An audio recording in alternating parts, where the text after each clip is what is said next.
And this time I'm actually listening to something in the background, so I won't be. Come on, is it working? Is the audio alright?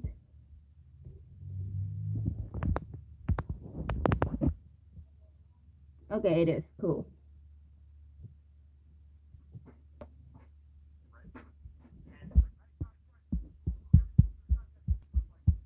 There we go.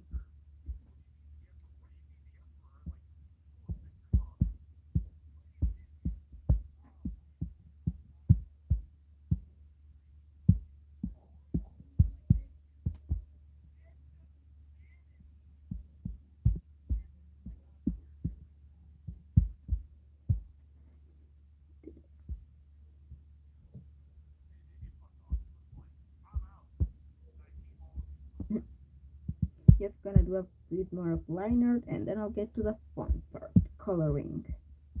Well, fun in quotes. I guess it's also very boring for people watching.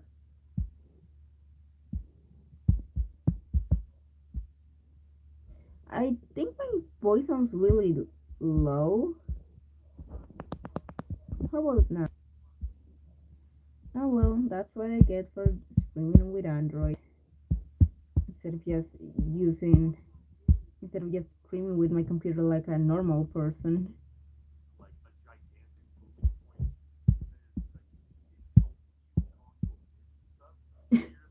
Man, people who come to the stream and listen to what I'm listening to.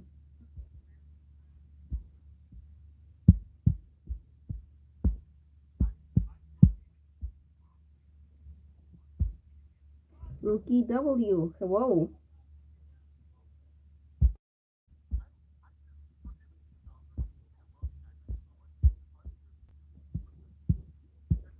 Welcome to the stream. I'm gonna get this done. I wanna color it so badly.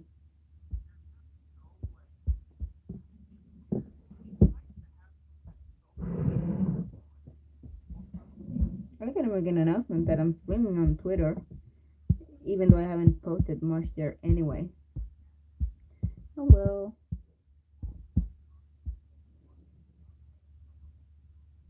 Um, Copy the link and I'm gonna share it.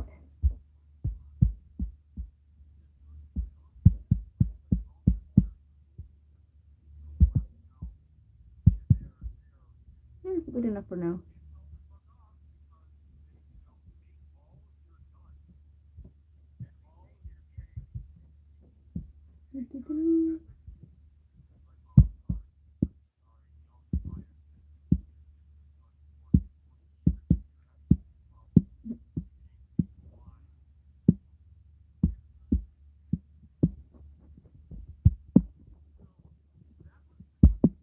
Come on, color this. This is gonna be fun. I already posted a basic liner piece on Instagram, but I wanna post a color version because I haven't run Kukitto before.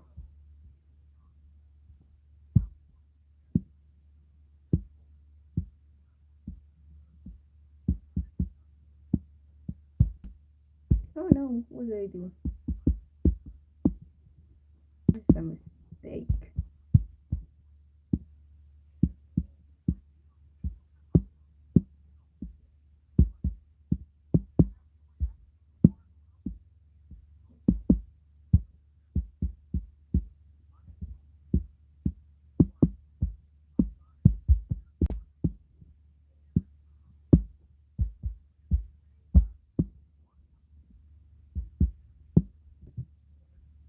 Okay, can I get post on dinner?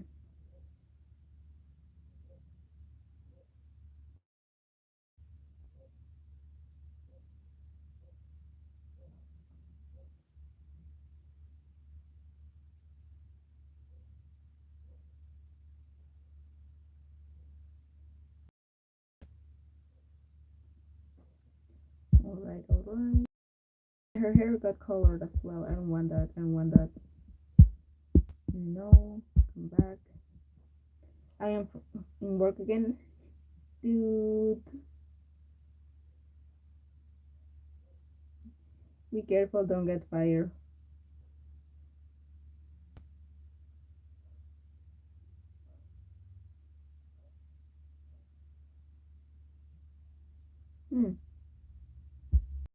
lucky today because I never stopped listening to their music so loudly. I think they just completely stopped.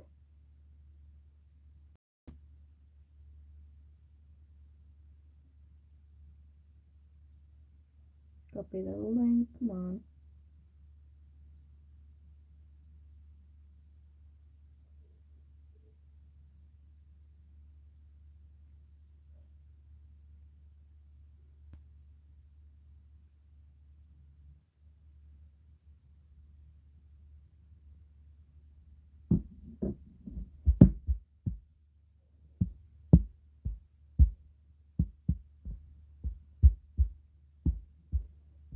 Mhm. Mhm. Mhm. I guess our skins should be more on the less on the pink side.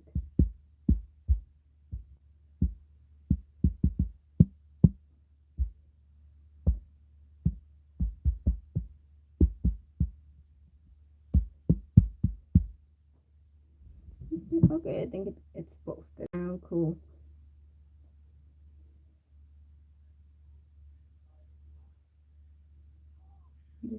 This is why I have the volume turned up. Can't hear but can't see. Nice.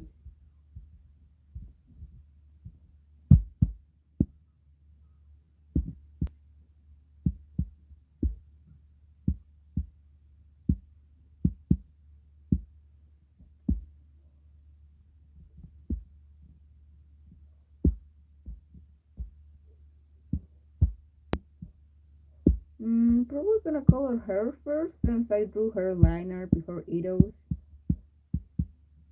But I definitely wanna at least get the flaps for both of them done today. So I wanna post this maybe not maybe today on Instagram, and I don't wanna go overboard with the shading like other times.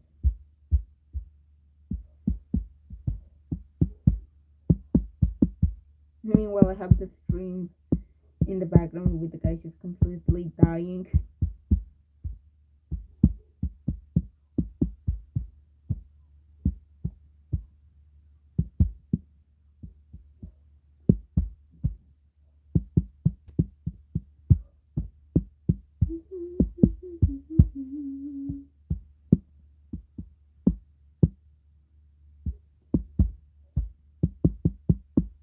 Alright, I gotta make a post on Twitter. Oh, my streams are like this. Probably half the stream is me just. Oh, oh, did they leak the banners? Let's see. What does Savior Primus Twitter say? Um, 3.2 Kusanoli and Layla. Oh yeah, that four-star presumed character they somewhat leaked. That's gonna be interesting. Can't say I'll be wishing for that banner though. 3.3 Karamush and Farooqstan. Interesting. Cool. 3.4 No No 5 star and finally Jiao Jiao. They finally got her out of jail. Little Dendro girl and all. About time.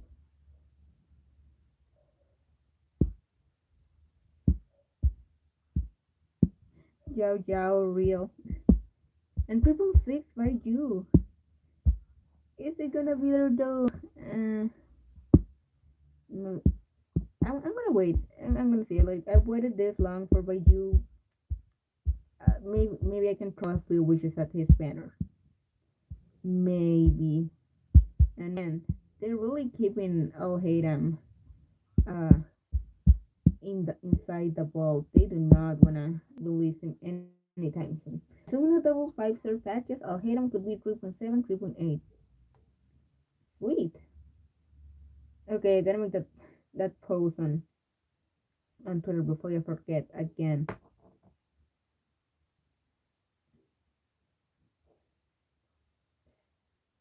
Screen some cookie and Edo art.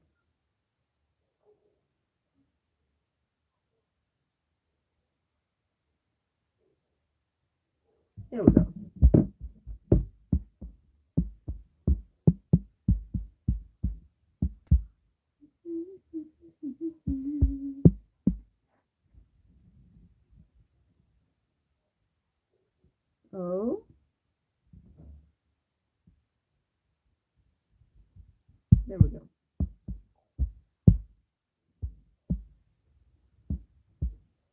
So the top here is magenta. Wouldn't miss it.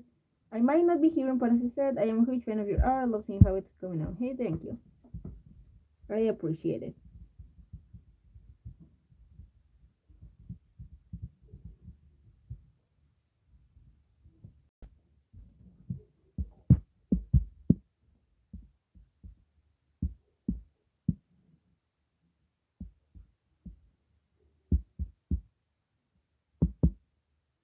Nope, nope. Way too pink. The skin is a bit more on the tan side. There we go.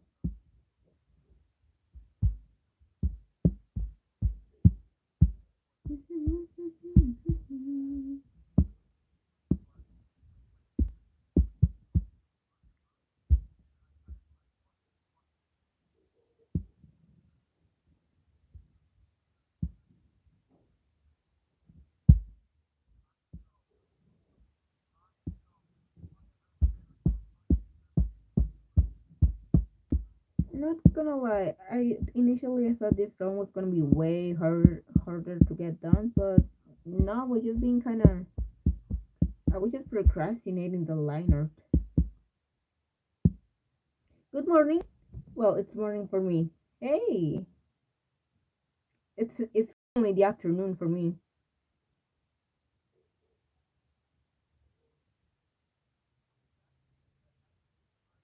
but nice to see you. I honestly can't remember the last time I streamed. It wasn't that long ago, but it sure feels like a while because I wanted to stream on Friday.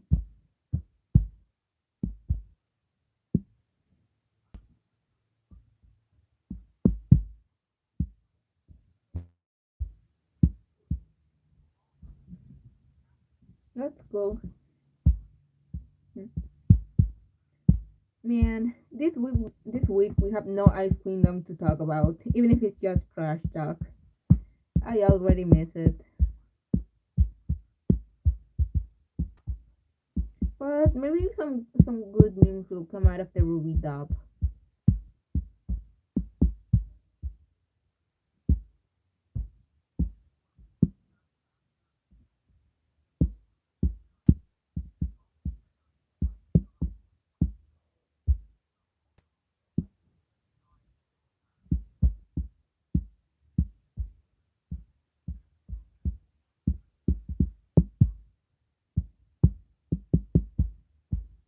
So how are you doing? I'm doing pretty okay. I don't know if you can hear me through the video. I don't know why my streams just keep getting quieter and quieter.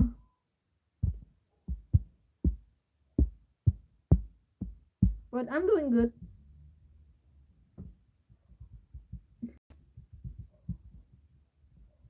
I'm doing good. I just had lunch and I think I ate way too much. Not regretting it, but like, oh, I ate a lot.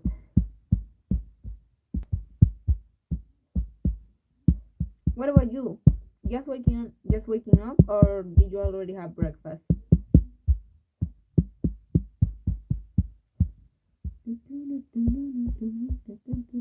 That's ridiculous podcast. These guys are fun. I like them. They're my emotional support streamers.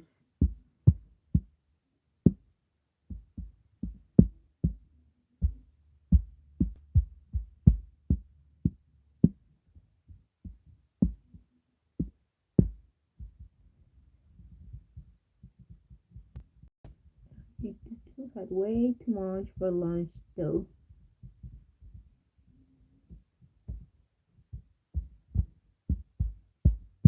Hmm. I wonder if the Matrix is online. A new episode of Hunter the Parenting came out. A new audio log, and I haven't watched all of it, but I want to talk about it. All right, I was watching that video about the Gene Stealer cults. Better continue that.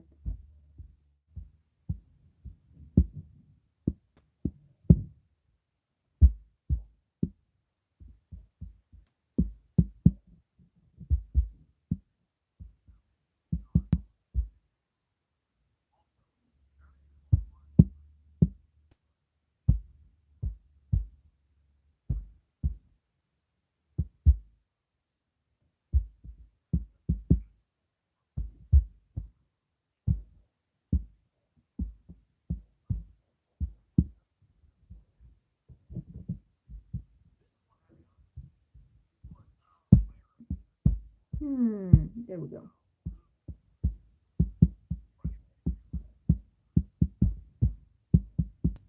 Oh, I'm missing a little fluffy here. Missing a little fluffy.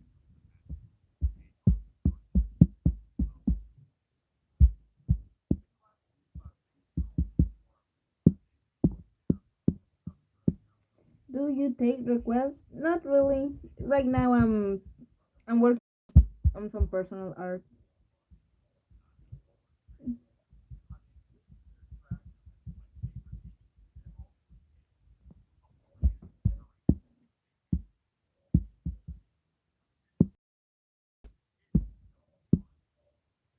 Let's see the pen fade.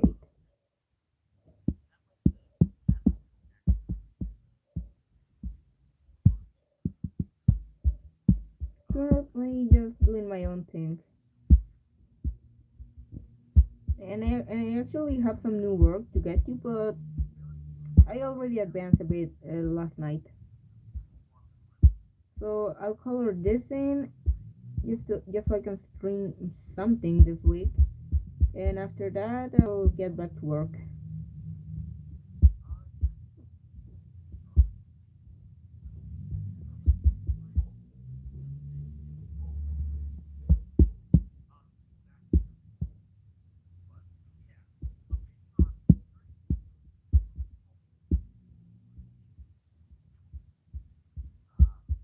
There we go. I guess that works for now.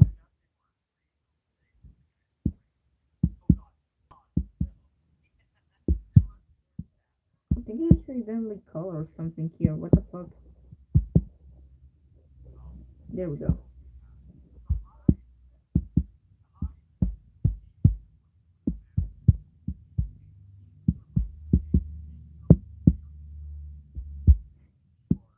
Man, I've been obsessed with that Dr. Lipsy meme from that uh, Ukrainian, or I think Czechoslovak. No, it wasn't Czechoslovakia. No, what am I talking about? From that Eastern European version of Pleasure Island.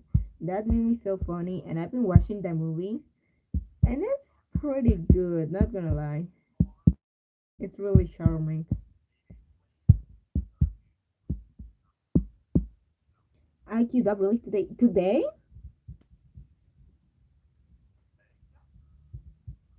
Damn! I might actually check it out. I think I still have a week or two of Rooster Teeth first. I'm gonna check it out for a bit.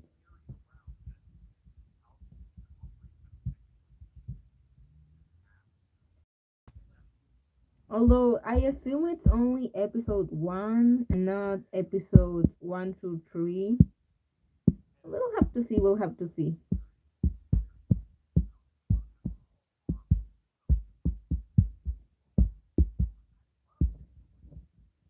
Yeah. I mean, it's probably just gonna be episode one, and if it is, it kind of sucks. I was hoping we would get episodes one through three, like we did with the original dub.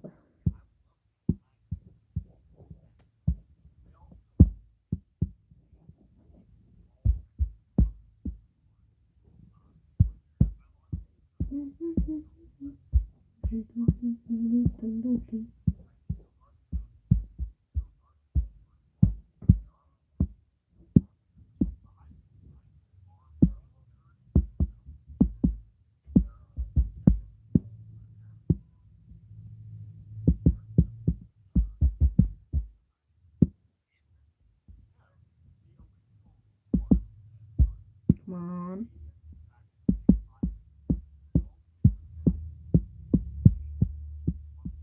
And it looks pretty cute with this purplish hair color. Hello! Hey, Matrix, did you see the new Hunter the Parenting audio log? Did you see the new Hunter the Parent audio log? No. I haven't listened to all of it. I only got to around that 15-minute mark before I decided to stream. But I'm liking it.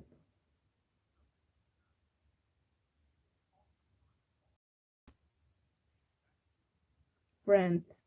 Pre- plural. I haven't seen all of it either. I'll finish it afterward once I'm working on some work. Working on some work. The But yeah, I'm liking it. And that apparently Brubal Sabusa made a sponsorship. Quote sponsorship. He didn't take any money. And I didn't realize that it was an actual sponsorship until it was already ending.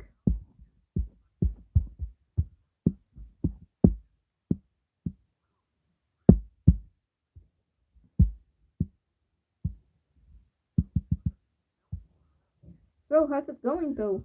How you doing, Demetric?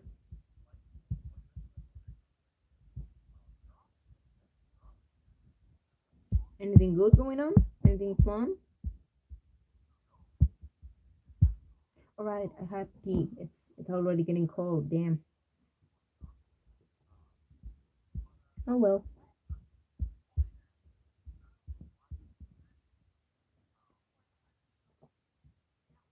Doing alright, getting ready for college. Hey, that's good. Good to get an early start.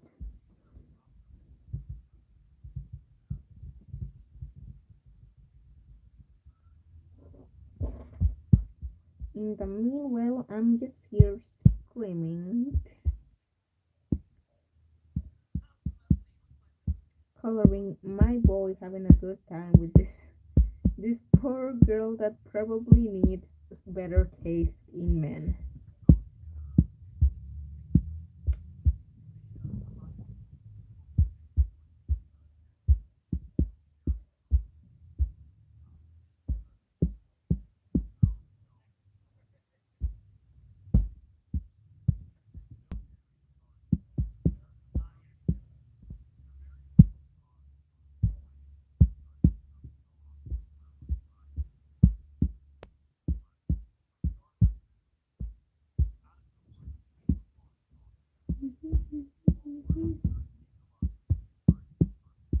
There.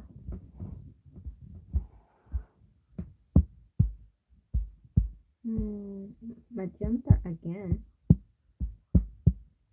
Hmm, she looks really good with magenta. Not gonna lie. At first, when I first saw her green hair, I was like, "Ooh, I don't know if this is a good design choice, guys." But she looks great in the 3D model. She looks amazing. Hey, thank you. I know it's not gonna lie. Hopefully, after I post it, I don't notice all any mistakes or stuff because that always happens to me. Like I feel like I'm doing a good job, and after I post it, I notice all the mistakes. Oh, by the John prototype design I drew on stream a few weeks ago, and it's doing pretty okay on DeviantArt. I don't think as well as Pira, but like, come on, it's Pira. Drawings of her are always gonna do better.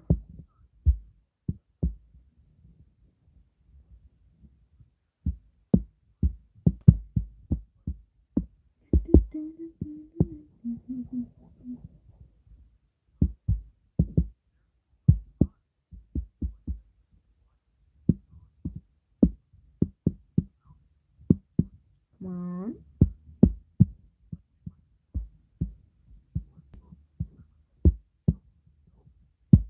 there,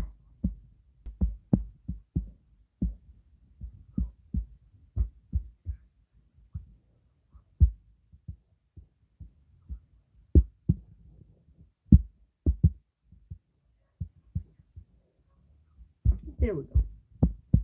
Nice, crisp lines. Have any of you guys seen that Twitter post about Year Away from My Chemical Romance liking Deltarune? Did anyone see this? I didn't know until my sibling told me about it.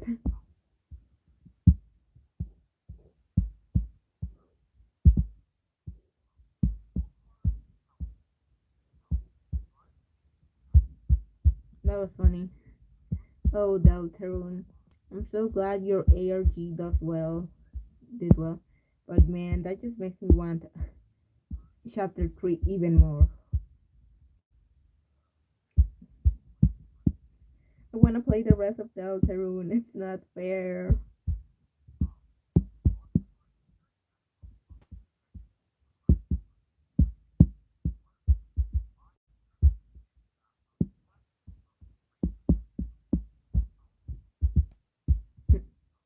I always say that purple and orange look really good together, but only now I'm noticing that Ito wears a lot of purple and orange.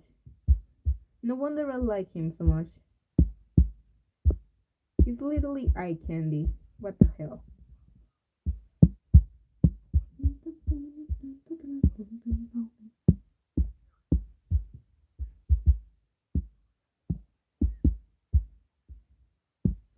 Yeah, this jet black color on for his jacket looks really good on him.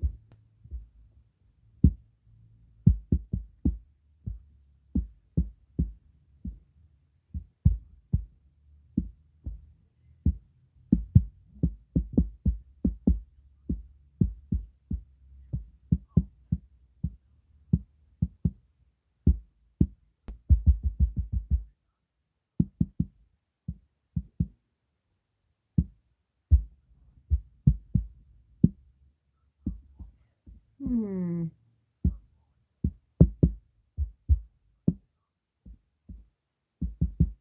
there we go.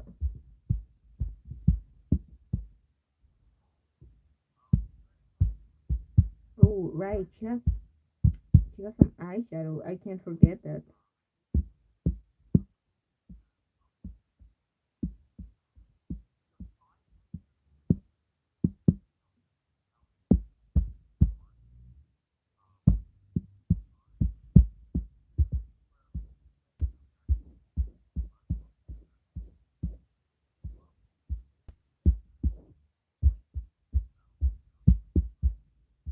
There, just a bit of color extra.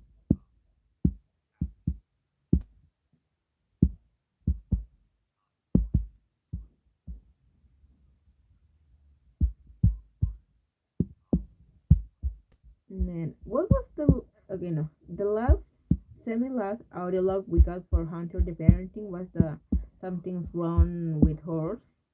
That one was pretty good, really eerie. I really like uh,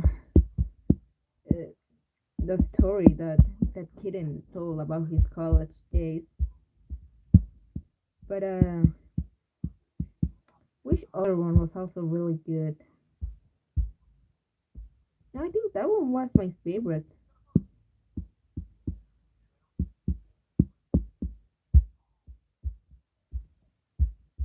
Yes, horse was the last one till today. Yep, yep.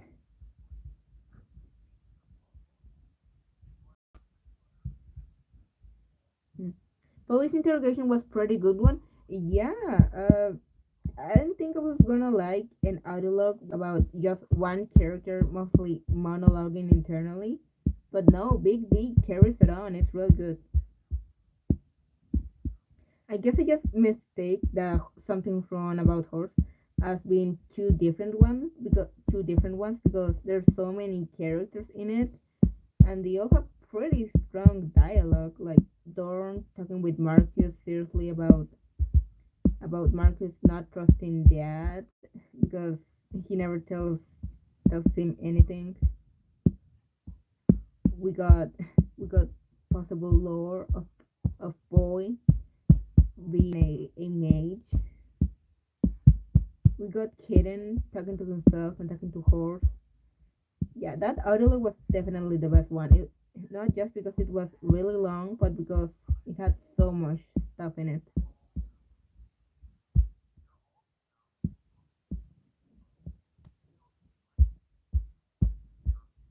Hmm.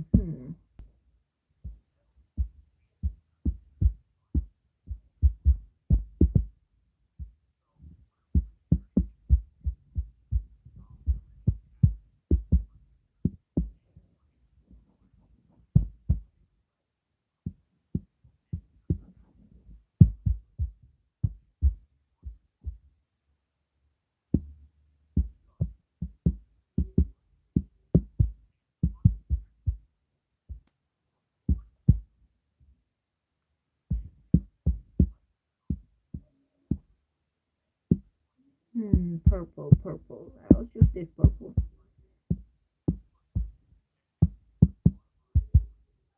Oh, gonna stop the screen for a bit.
Okay, I'm back. I'm back. I'm I'm back. I had to go help some with something else. My favorite was Big D and Kevin talking because it was hilarious and also really depressing at times. Kevin is a surprisingly relatable character. I mean, I actually haven't listened to that one audio log, the one with Kevin, but yeah, he was pretty relatable, or I guess endearing at the end of the audio log where Big D talks with the cop. So, did you watch the Cyberpunk anime? Yeah. Um, I watched it. I think I learned it had come out, and then I watched it in like 3 days.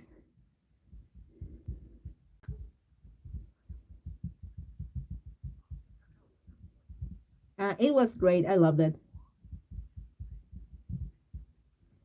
I mean, I had it on my mind ever since it was announced because it was Imaishi directing it, and I like his stuff.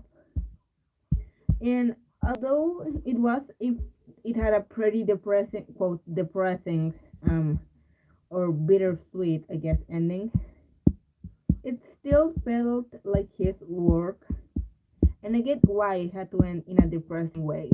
If you've seen shows like Gurren Lagann or Penny and Stuck in our premiere, you know that Image stories are about really big, really big things and like people making really big changes. But he couldn't really make a big change in the cyberpunk world because he didn't make it. It was it was just a small story he was able to tell in someone else's world. So I get why the characters didn't really change the society they lived in. Yeah, it was superb, but I liked it. I gotta say I watched the dub. Which one did you watch?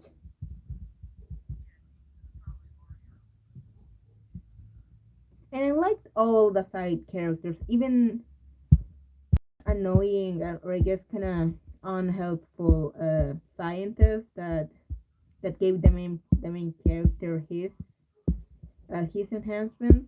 At the end of the day, I could somewhat like him.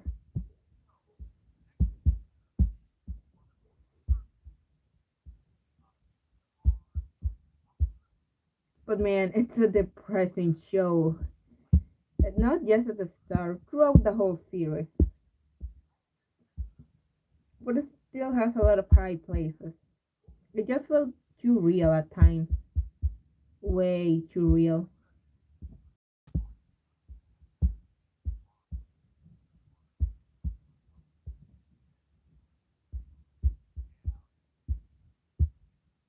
And the character's design just superb as always. Thank you, Yo Yoshinari. You're always doing the Lord's work.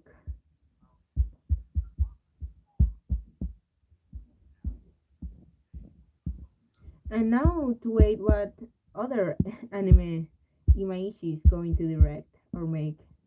Because if I recall correctly, Studio Trigger is gonna make a Dungeon Meshi anime adaptation. And I think Dungeon Meshi is about characters collecting materials so they can cook food in like a dungeon RPG style anime. Are you watching the new season of Rick and Morty? I actually dropped it a while ago. I think the last one I saw was season 3. Hmm. I guess it just wasn't my thing.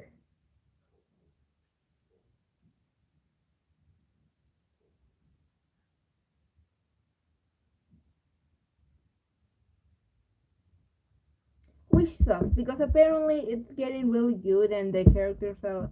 And what was more reaching a stable end, which is good for them, but I just could never get into the show. I never really found it funny. Fair enough. Yeah, I mean, everyone has their own thing. I wish I'd liked it because it did have some pretty interesting concepts.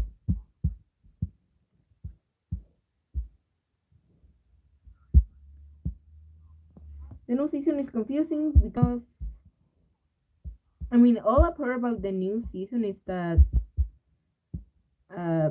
well, when Morty's mom is dating herself, like another version of her. The first and second episodes are good, but they're just bad in a weird way. Huh. I mean, that I feel like that's how they get you with a lot of shows. Like the first, second, maybe third episodes are pretty good, and after that they always kind of slow down. Season six, at least for me, was amazing so far. Hey, I hope it stays like that.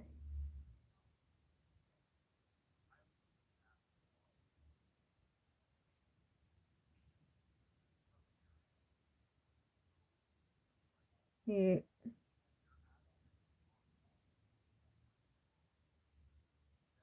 I mean, why would I want some other show to get bad? Like, come on.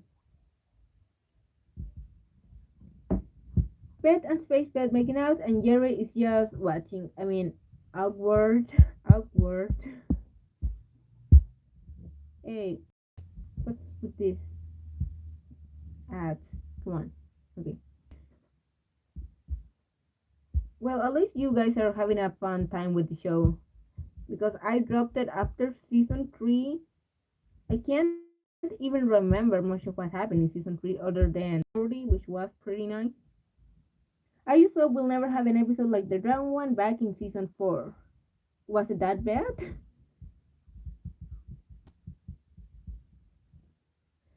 To be fair, okay, Rick and Morty has always been very out there, and I don't mind shows that are like really weird, really out there, as long as they're funny, like The Amazing World of Gumball.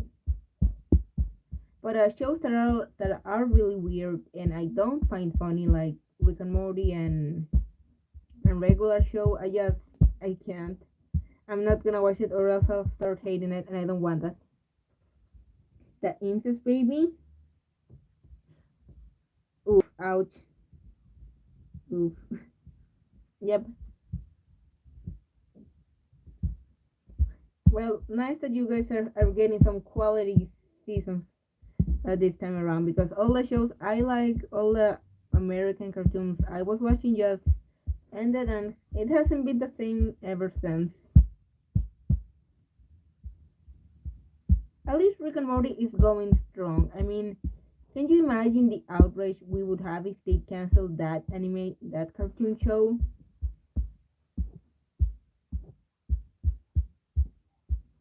There would be riots bigger than the ones about the session sauce. That was the session sauce was the last like big meme thing I knew about Rick and Morty.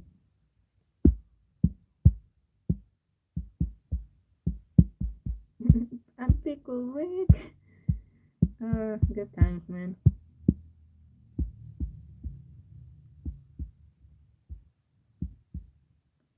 Oh no! I could have sworn I drew Ito's belt buckle, but apparently I deleted it without remembering. Damn it! I'm gonna have to draw it again. Damn it! Well, I can always just do that. At least mostly just want to get the coloring done here. People will start screaming Pickle Rick in McDonald's again. Also, in these days, I'm starting to like night shit. Pickle, that one Pickle Rick video.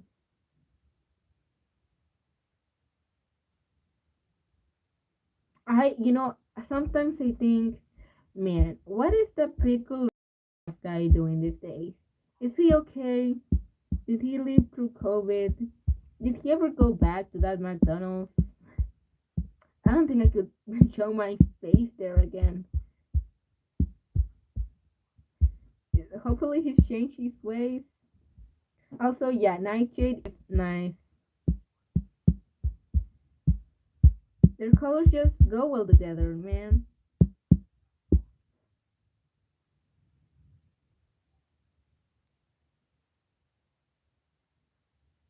Like,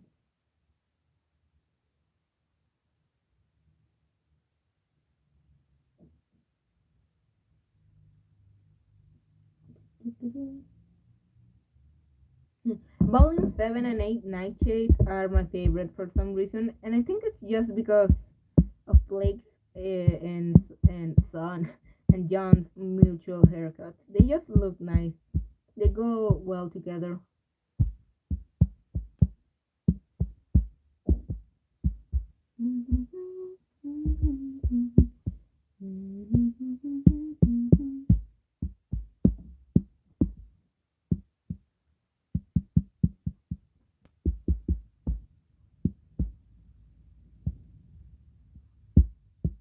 There we go. That's nice. Same. It's pretty cool. Same. I don't know. Their haircuts just gives them a different feel. I don't know if it's because they look more mature or what. They just they go well together. I like Nightshade for similar reasons that I like Ito and Kuyosara from Genshin. The bob cut and the light hairdo that's kind of dumb. I always fall for them, always. Also, I'm gonna be honest, I have not been continuing that Yang and John drawing. I've just been completely lazy this past few days. If I if I manage to to finish the line art for that work thing I'm doing soon enough, then I'll continue drawing that uh, Yang and John drawing because I really want to draw it. It's a really funny meme. I want more people to know about it.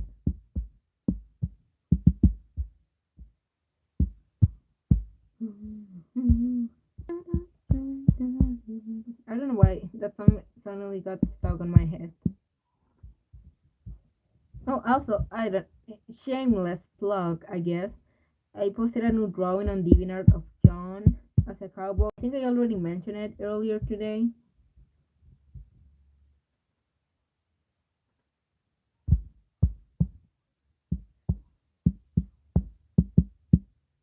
I think it turned out nice. And I still haven't finished the Ren one, so I might just stream that sometime later on.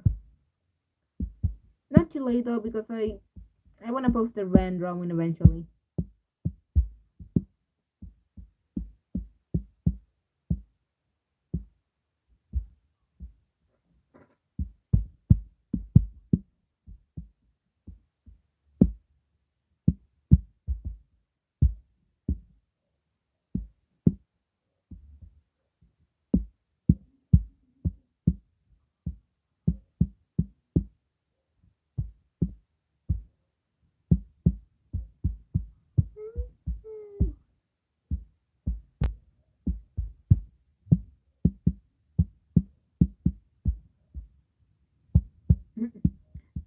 I'm listening to the most recent podcast of the Adeptus Ridiculous, the one about gene stealer cults. And they mentioned genes at some point, and I just remember that one uh, Emperor's podcast video where they were reviewing the Inquisitor 40K novel, the one that's apparently really bad and really horny. And the thing is, I remember that one custody saying, uh, I don't know, it was saying something like, "Elders don't wear jeans, boys, shut up." Yep, that one.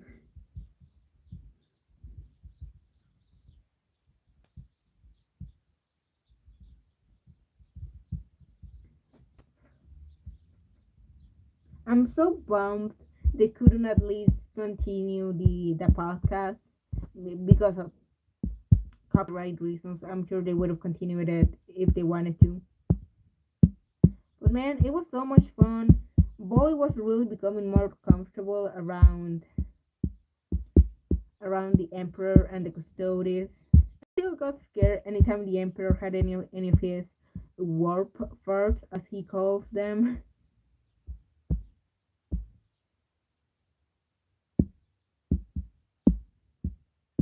Man, that podcast was ended too soon. Justice for that podcast. Ito abs, yep, Ito, strong, Ito.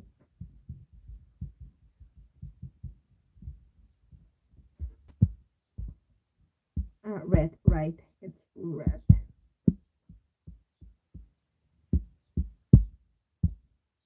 Nope, not that. This one. At least we have Boy in Hunter. Yeah, I'm surprised he's such a prominent character. I'm glad they kept him.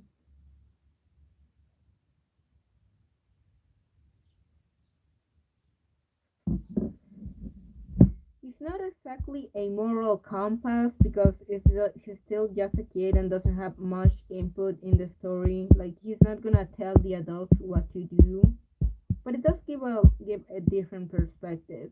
Perspective. I think it's really well written. He actually reacts in horror to what when the vampires were diabolizing each other. They always give him the goofiest faces in the animation.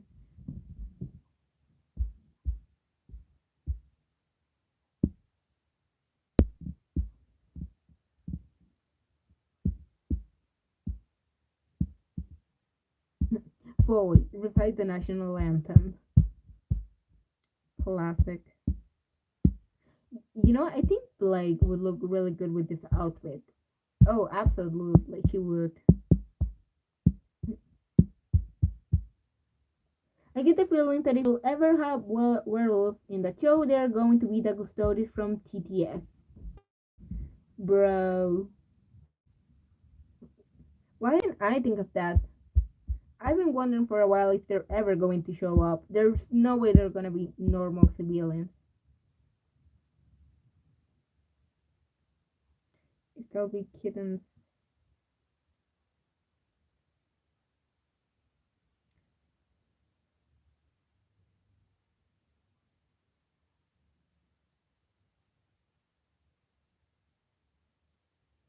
Three super buff werewolves that pose 24/7. I mean, I wouldn't want it any other way. We see Kitten's siblings, the ones he mentions in one of the podcasts. Then yeah, I'm sure it could be some type of furry. I don't think that's the right word for the world of darkness lore, but I'm using that word for now.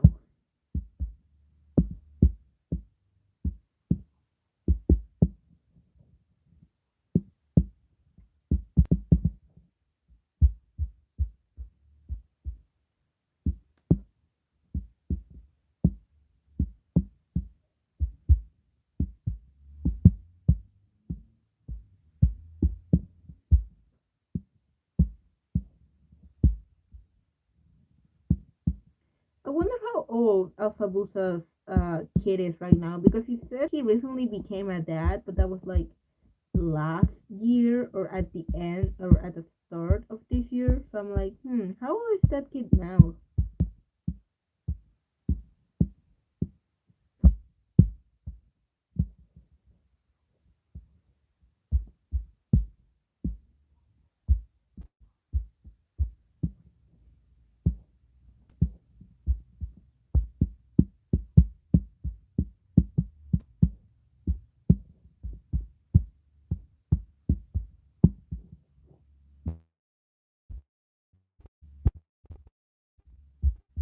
Maybe around 1 to 2 years old, probably. I got into TTS sometime after the first episode of Hunter the Parenting had come out. So it was after the whole copyright debacle happened. Hopefully he's still doing well.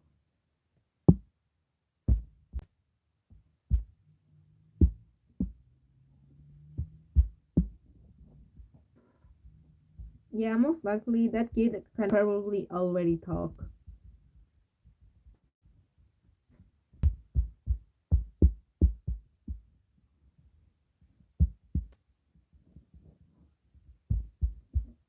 There we go, much better. Mm, I think her magenta color should be taller and should be wider. It's not really making a lot of sense here.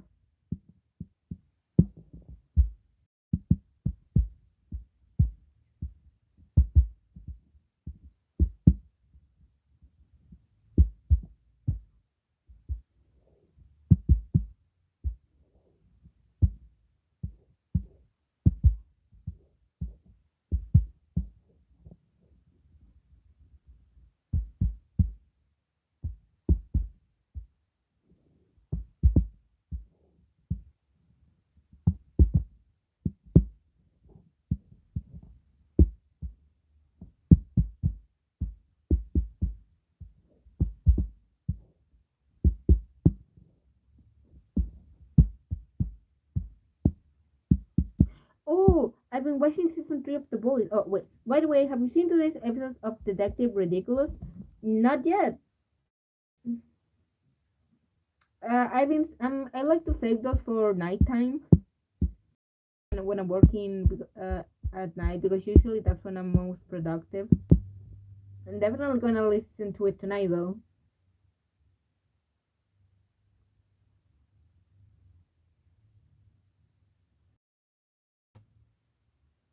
The only other episode of Detective Ridiculous that I've listened to really is the one about the crypto rapper scammer. That one was pretty good because it wasn't a murder story. It wasn't something so serious, and it was pretty fun.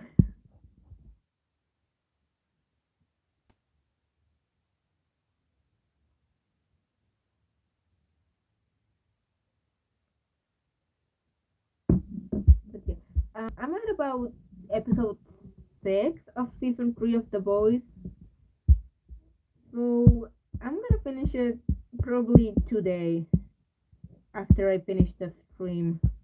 So I've got a few good stuff to look forward to after this. Nice. It will fit because it gets a bit unsettling at some point. Ooh, you're interested in it.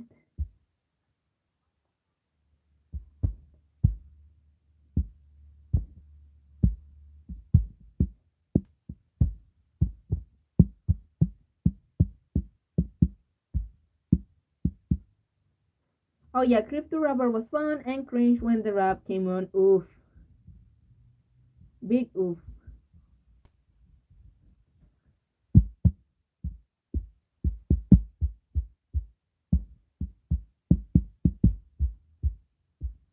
Damn it! How could I delete his belt buckle? That was such an important part of his design. It gave big dick energy because he probably has. Let's be real. Look at this man. Look at him. I can't. My drawings don't do him justice. Then again, crypto as a whole is kinda big cringe. Yeah, especially after NFTs.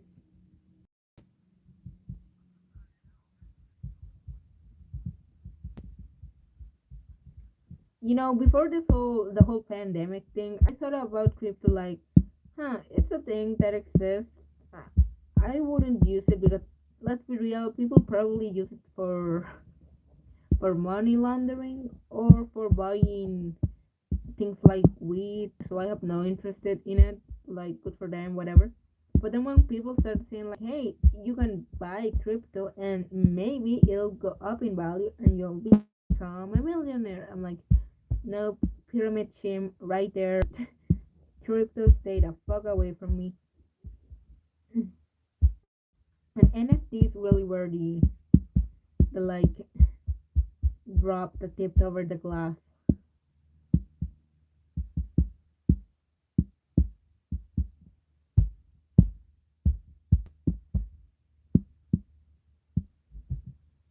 Oh man, that just reminded. I'm gonna put up another video of them.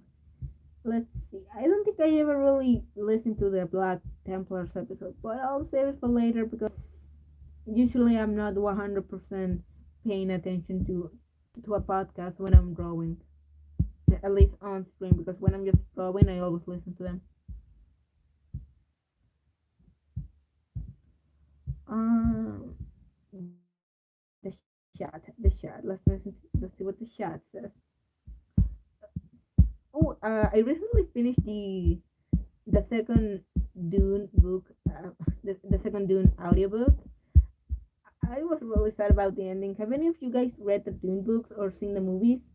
I mean, I haven't. I've only listened to the audiobooks.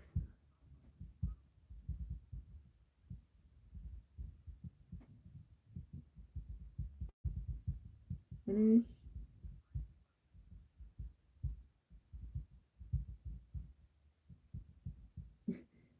Nope.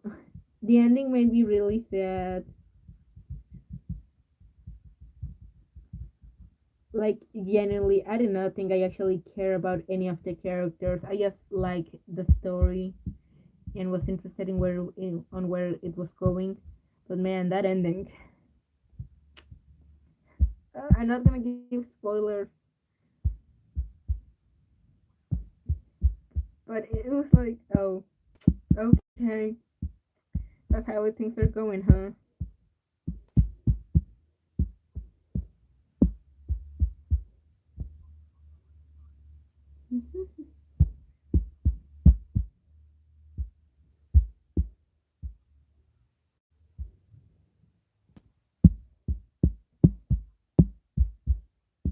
I mean, when was the last time a book made me sad, or I guess sad enough to cry?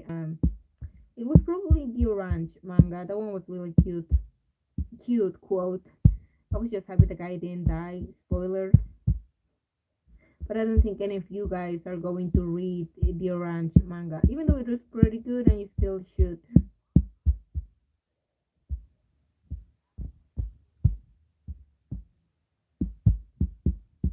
Man, Kukishino's clothes look so cute now that I look at them. So freaking cute. Why did I ever think she looked like trash? So to be fair, I still think her uh, character looks a bit wonky. That's fair. I almost cried when I finished the last Witcher books. Cute, cute, cute, cute, kissy, kissy. Reminds me of Mew Mew Kissy Cutie.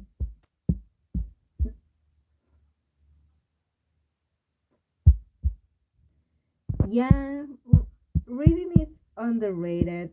I shouldn't care so much about a bunch of words on a piece of paper, or a bunch of words that some guy from from Audible is reading out loud. But up there I am, like a bitch, like always.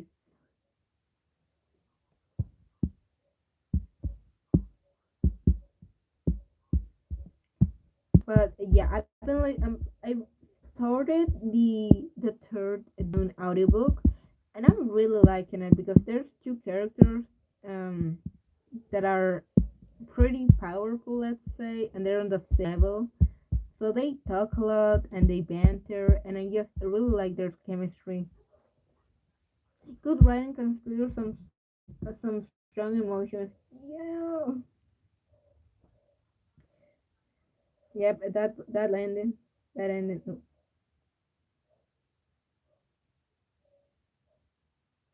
ending got to me, man.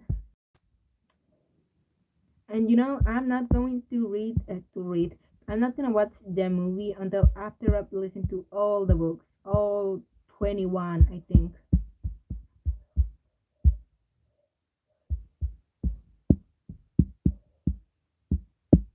Not going to. I want to get all the stories done, all the sequels, all the prequels, and then I'll maybe see if there's any. I think there's an old version of the Dune movie from like before the 2000s, so I'm gonna check those out, and then I'm gonna check the new one out. Also, see if there's any comics or whatnot, because I'm gonna be real. Some of the things they describe, they could go into some more detail for them. Like, come on, it's an alien planet. I wanna know what those things look like. You better give me a really detailed description.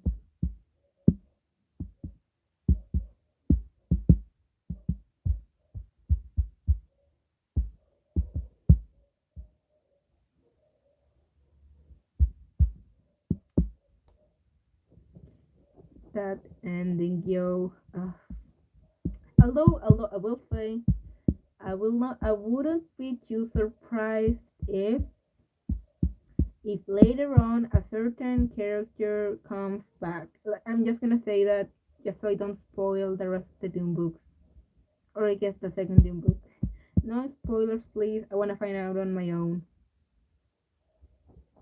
I just haven't been listening to the audiobooks for a few days because I've been watching The Boys season 3. It has been pretty good. Not gonna lie, it's really satisfying that Homelander is getting his comeuppance in season 3. So satisfying sometimes.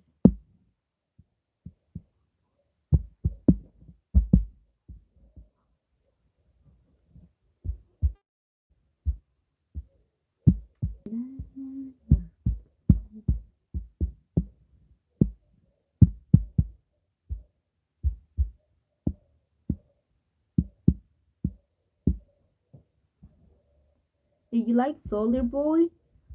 So far, yeah.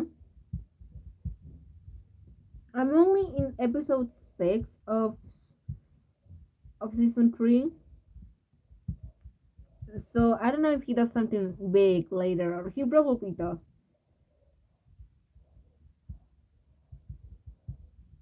The thing that I really liked about him is that part was where he's watching TV and eating a bunch of McDonald's, I think it was, or drinking food, and he was like, "What do you mean you guys don't have this? What the hell happened to the country while I was with the Russians?"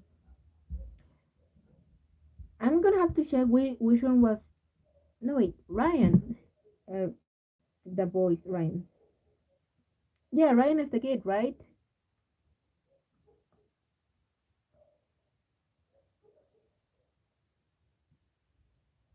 Yeah, I like Ryan. He seems like a nice kid. And don't corrupt the boy.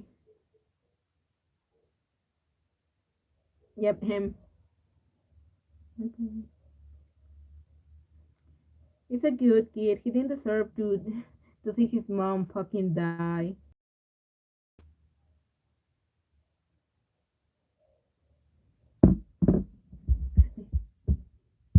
Good lad.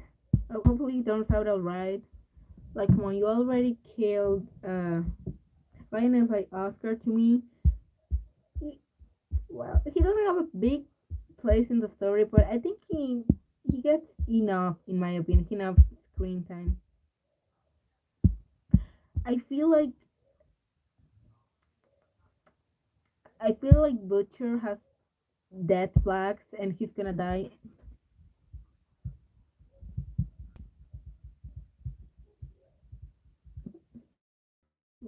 Already said, which yeah, he should be.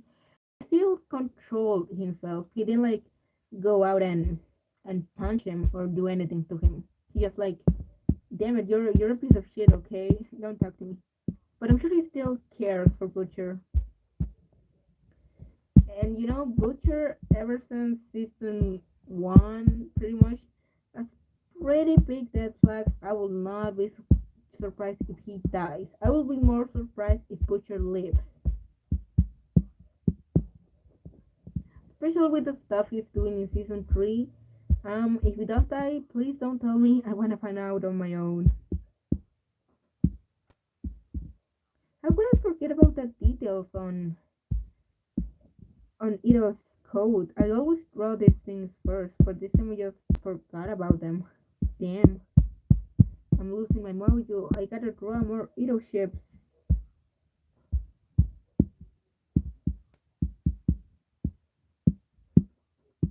How long have I been streaming for? An hour already? No, I don't think I've been streaming for 2 hours. No way. Last time I barely streamed for an hour.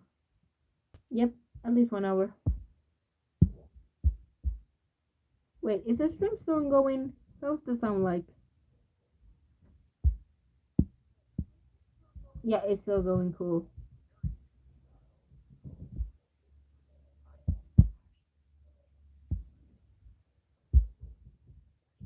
71 minutes. Pretty good. Let's at least get to 90 because I don't just wanna flat color this. I wanna shade it a bit and then maybe post it. I'm not gonna go all out with the shading, but I wanna do some gradients. Thank you. Hopefully it's not too late for you, Matrix. I wouldn't want to be keeping you up, especially when you're getting ready for college.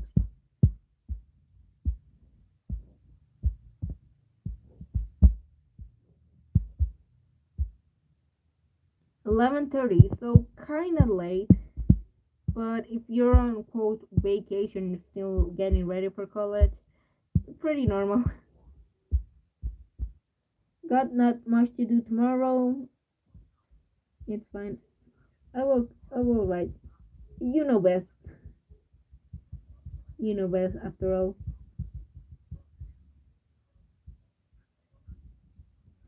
Huey is the best this season. I mean, it was pretty funny when he used the compound beating, the one that only lasted a day, and he just completely lost his clothes. How come Huey, who can teleport, loses his clothes, but Soldier Boy, who literally becomes an atomic bomb, can just keep his clothes on with no problem? I'm gonna need the director's commentary for that. Like, what's going on? How is this possible? But I'm not calling bullshit on it. I think it's funny. I'm not gonna be like Cinema Sins and say like, "Ooh, how does Soldier Boy keep his clothes on after he literally exploded?" Ding. No, I think it's fine.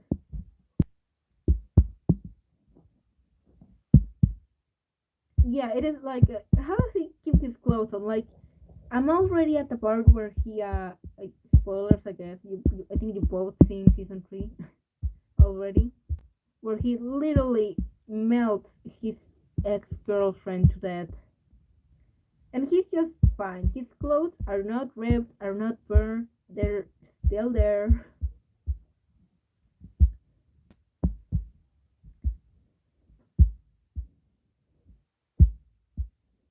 Also, I'm gonna be real. When they first mentioned him, since I was just listening to the series and not really paying too much attention, I swear I thought that his name was Soja Boy, and I'm like, what? Soja Boy in the boys?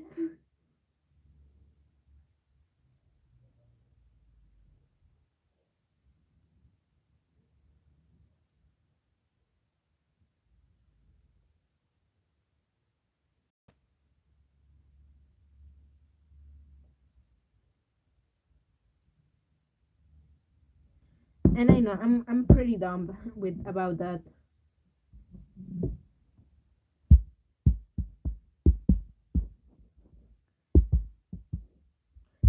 To be fair, I'm not the best at picking up like names from just from hearing them.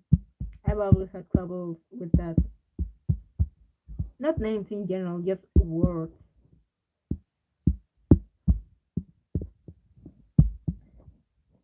The same thing happened to me, not with Huey's names, but with, I still haven't checked actually, Yui from the Dune books.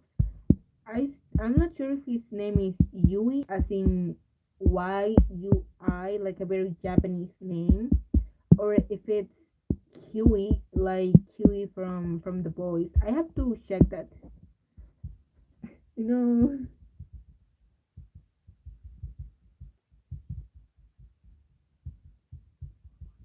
it was funny though.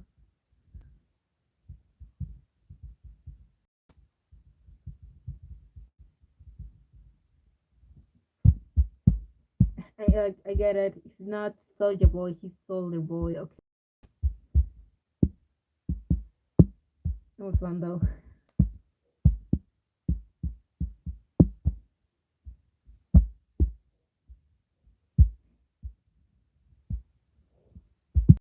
So yeah, super excited to finish The Voice season 3, to listen to the new Hunter the Parenting audio log, to that new ad read detective video.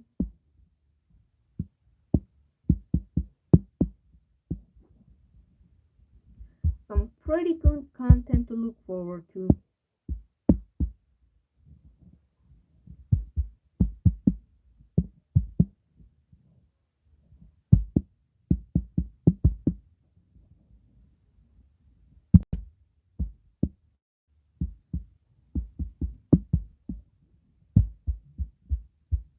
There we go. Now it is looking more snazzy.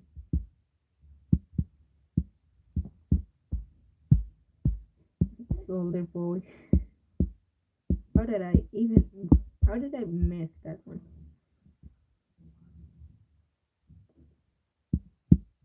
You.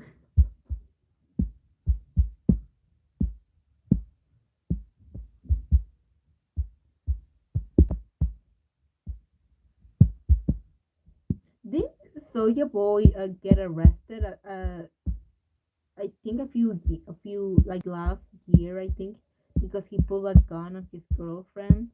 I mean, I'm sure he's already out of jail, but like, bro, bro, why?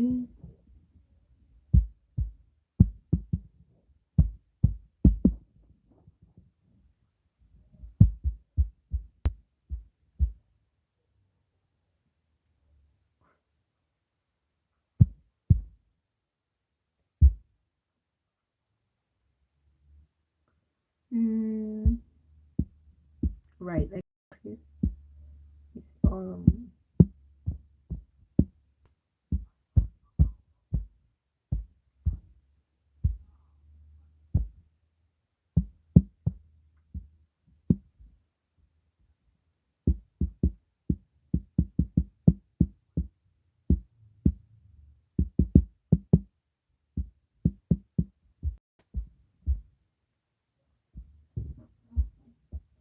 looking pretty good so far.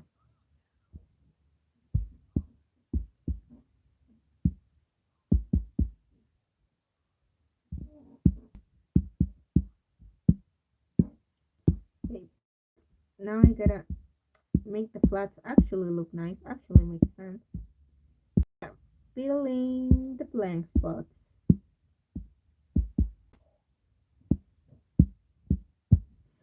Art always looks so goofy whenever I take out the liner, and it's not just me. It's I think it's for a universal thing.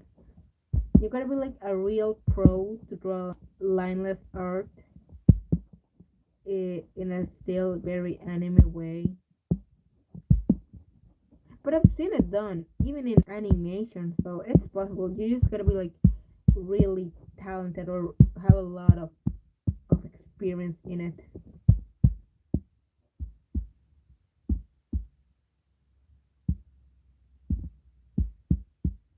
By the way, the mattress, if you're still there, did you see that one Adeptus really ridiculous video about a U.S. Army veteran reacting to the Imperial Guardsman book? Because that episode is probably one of my favorites now. I had no idea the manual of the 40K Imperial Guard was just the US military book, but adapted to the 40K world universe, I guess.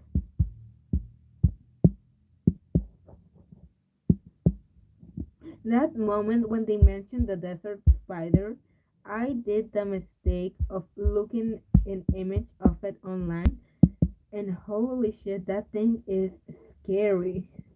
So glad I don't live in the desert. I think I missed out. Now I gotta check it out. I'm curious. I really like that one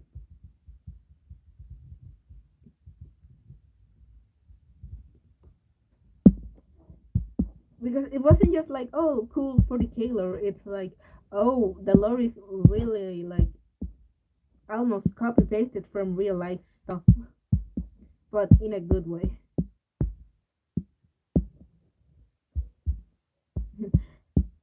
I didn't mention this, but the only reason I was actually curious about reading the Dune books was because everyone said, well, 40K basically just stole most of its lore from Dune. So I'm like, well, if I like 40K, I'll probably like Dune as well. And yep, they stole a good few things, and I'm only in the second quote third book. I'll listen to it when playing Minecraft tomorrow. Hey, that's what I call being productive.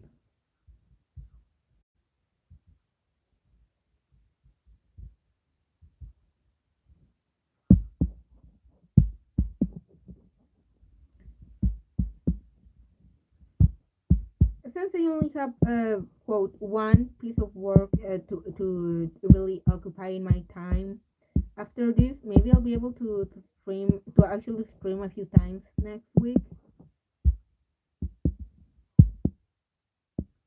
I can't listen to podcasts and write at the same time. I mean, same, too many words,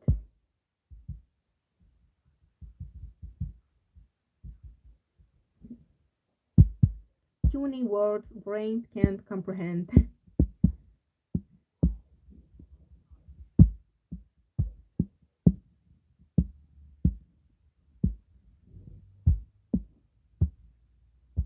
Soulja Boy. I'm never gonna let myself live that down.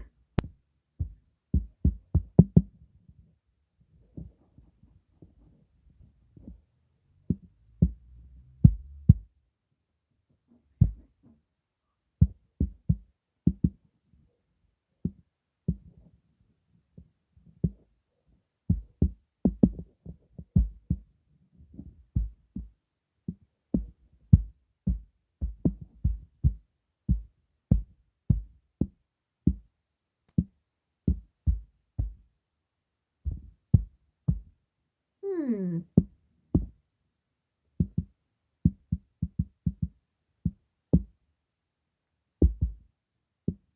Oh, did any of you perchance hear that The Sims 4 is gonna be free uh, permanently, apparently, and how EA has a big announcement coming up, and everyone's saying that it's gonna be The Sims 5. I don't know why, but YouTube's been sending me a lot of videos about Lord of the Rings lore trivia. Now that not that I'm complaining. Maybe some video got really popular in the algorithm, so now it's just recommending Lord of the Rings for everyone. It happens sometimes. The algorithm just finds a video that's pretty good, but for some reason never saw the light of day, and then just recommends it for everyone. Have you seen that one All Chef X video about the All Tomorrows?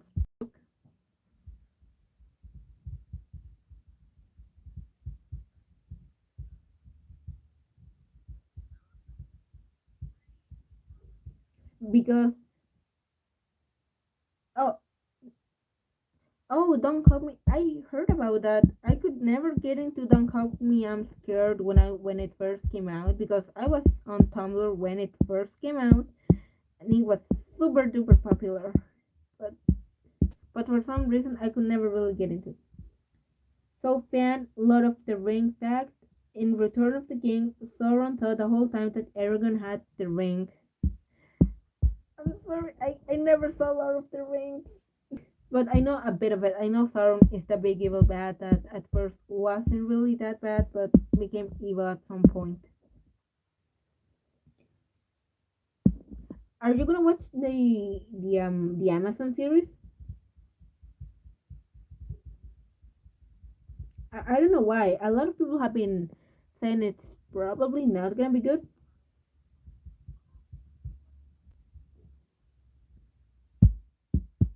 The only people I've really the only YouTube channels that I watch that I know like Lord of the Rings was is that one guy that really likes Avatar: The Legend of Aang. Okay, let's see. Mm,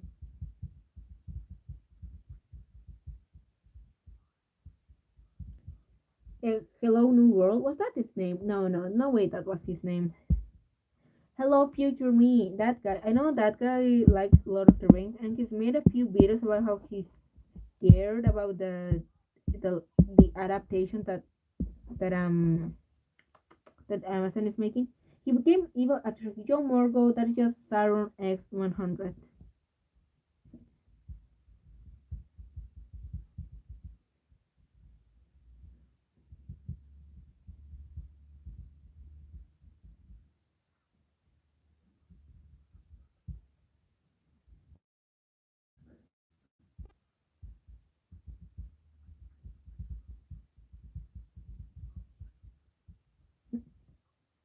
I heard the Amazon show is kinda mid. I think I'll skip it. Maybe it's for the best. I mean, from what I've heard, I haven't watched the movies. The movies are so faithful to the book. Like they really made them thinking about making them for the people that read the books and were super. And since they were just so well made, that new people like them also. Uh, Sauron it reminds me a bit of Manny Marco, the guy from the Elder Scrolls, that evil elf.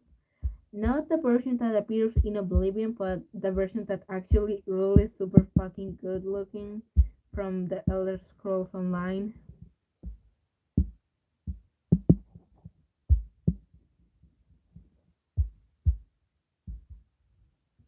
But yeah, evil, really powerful guys that weren't evil, but something happened to them and they fell, or just such a good trope. I'll always be a sucker for them.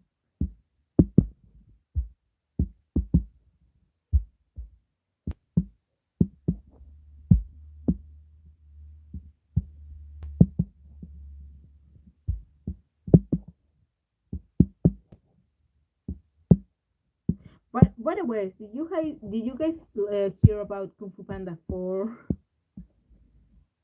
Apparently, gonna make a new one, and not that I probably don't sound too excited about it, but I love the Kung Fu Panda movies. It's just that the third one could have had a bit of better writing, in my opinion. I think it was way too comedy, especially compared to the masterpiece that was that was Kung Fu Panda 2. They didn't announce a date, but they said they're making a fourth one.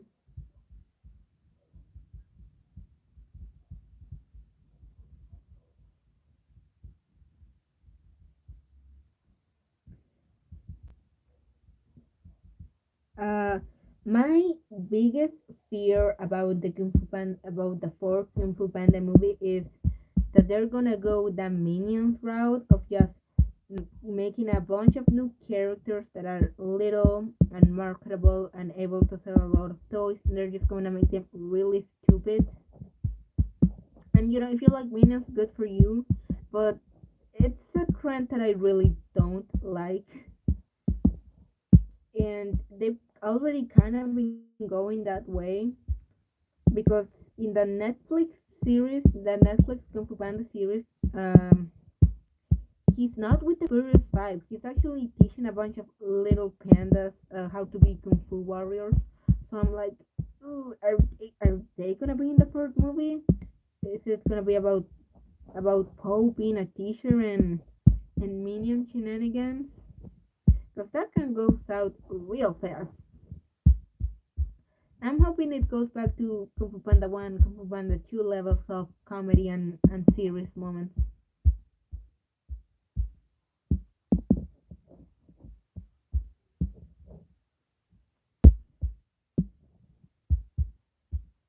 I mean, to be fair, DreamWorks has been going on a bad run for a while, but they are picking themselves up a bit in trying out new animation styles. Because The Bad Guys was pretty fun. It wasn't something groundbreaking, but it was really fun, and it was just a fun time, man. I had a great time at the theater when I went to watch it. I have faith in DreamWorks. Hopefully, they won't become Illumination 2.0. That is my biggest fear.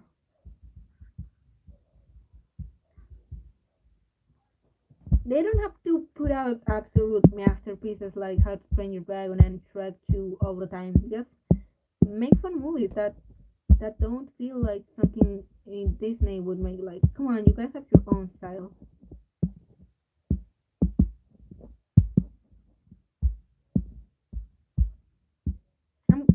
I'm bummed that Spider Verse though got bumped so far away, and I get why. But at the same time, man, I wanted to watch it with my friends this year because they're probably gonna move sometime later on.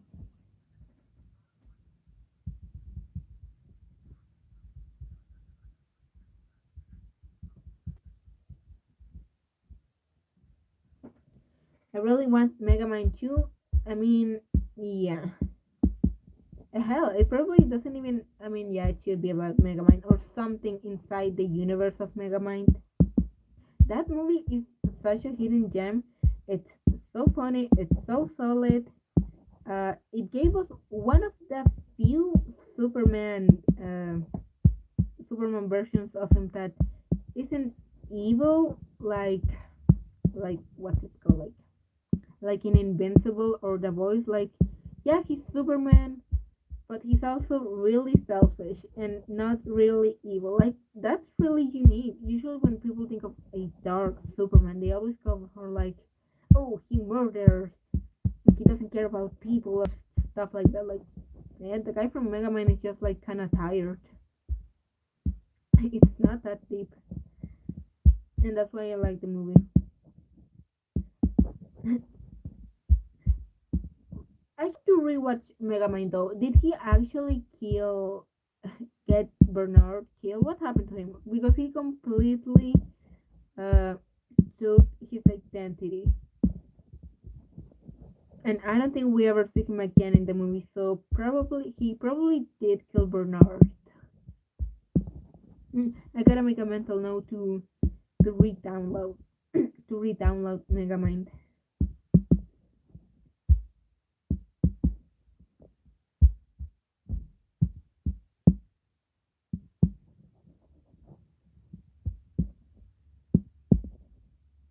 Bernard is dead, bro. Rip. Rest in pieces. Hey, at least he got killed by the best fucking villain. Super villain. Excuse me.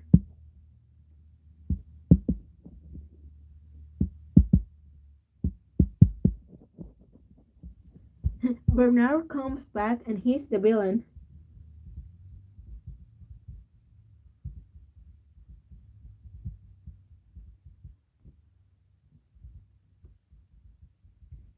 And his set was already pretty big, so maybe he's the new Megamind.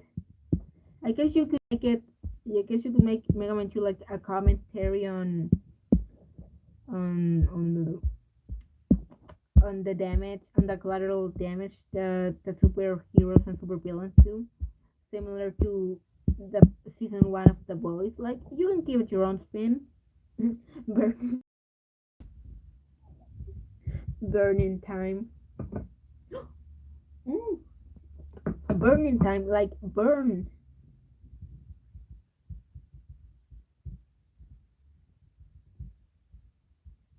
He could have fire powers or something. And yeah, he could have fire powers. That way, because all of Mega Man's villains have been like red or orangey colors. Like Metro Man was had red. The villain from Megamind, the guy I don't remember the ginger guy's name. He was a ginger. He wore red. Make Bernard have like fire hair.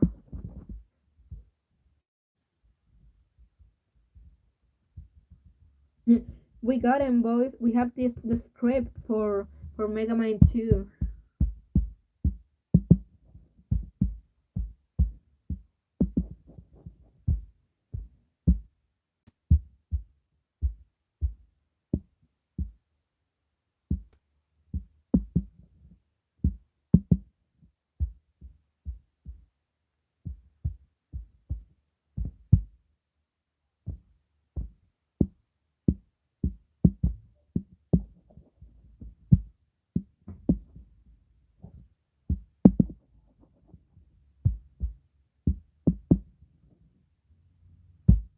Megamind 3 minion kills the minions.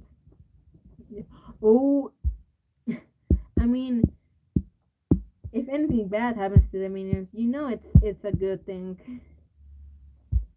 The only way it should be a movie about minions versus minions that isn't exactly about the Illumination minions. Oof. Now that I think about it, I've never seen Despicable Me. Never. Because when I heard about it, people were already crazy about the minions. So I just thought the movie was kind of meh, just not good. But after seeing that Shafrila's ranking of Illumination movies, I kind of want to give Despicable Me one another try. First one is good, and it's the only good Illumination movie. Basically, what I've heard about it.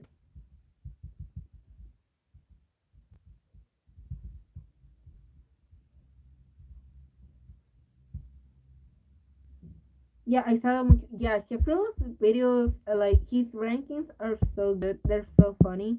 I don't agree with a lot of them. Like, I don't know how he had the goal to put Kung Fu Panda 2 below Kung Fu Panda 1. Like, come on, the second one is so much better. Not that the first one isn't already amazing,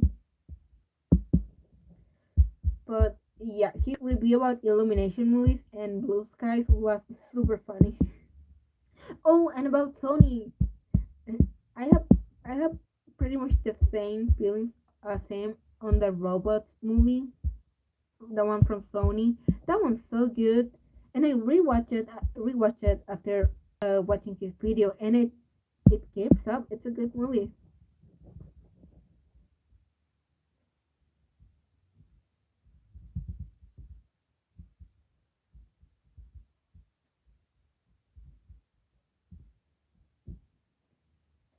Also, hello, Gonzo. Oh, I guess you haven't seen the liners. Pretty much just coloring this, fixing any blind spots and any missing color pieces. Oop, gotta fix something here. Nice that I noticed. Just talking about movies.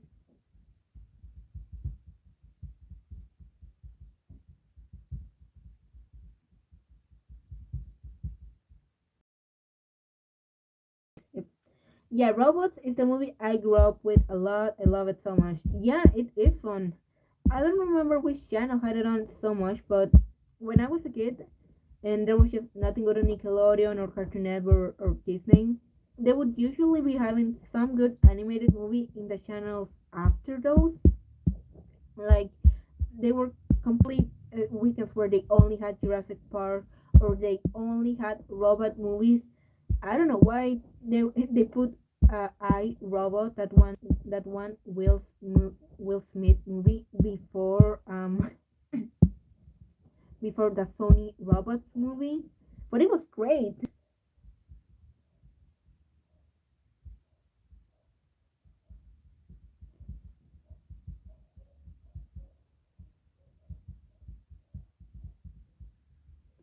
And the animation for robots holds up so well.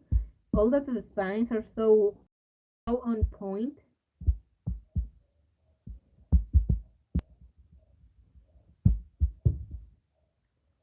Yeah, that one was great.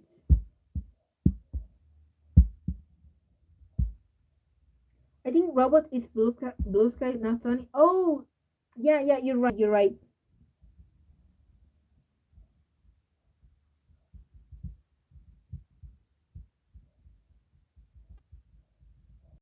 Yeah, I mean Blue Skies. I always had a soft spot for the second and the third Ice Age movies, especially the third one. It was fun, goofy, but it was good. It was enjoyable. I was actually hoping, like, actually waiting for the Nimona movie they were working on, but then they got shut down by Disney. What a coincidence! And I watched like the first scene of Spice in the Skies, and yeah, the animation fight pretty good. Not gonna lie. Like compare that movie to the first Ice Age movie, and it's worlds of difference. I don't get the why they always gotta make animated versions of Will Smith so ugly. Like the guy's really good looking, even though he's pretty old by now. But anytime they make a CGI version of him or some animated like animal based on him, like Oscar from Shark Tale, he always looks so bad. But then you look at the concept art for Spice in Disguise, and he looked really good in 2D, but then in 3D he just looks awful. Pulling when it came out, and that still is. It's charm. It's charm.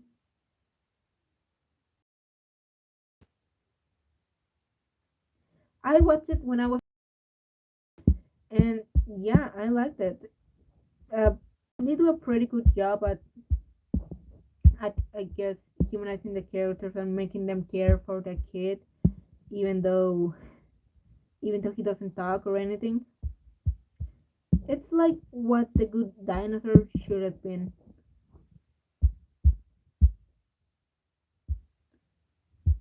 Ice Age 3 was also just real fun. I love Buck.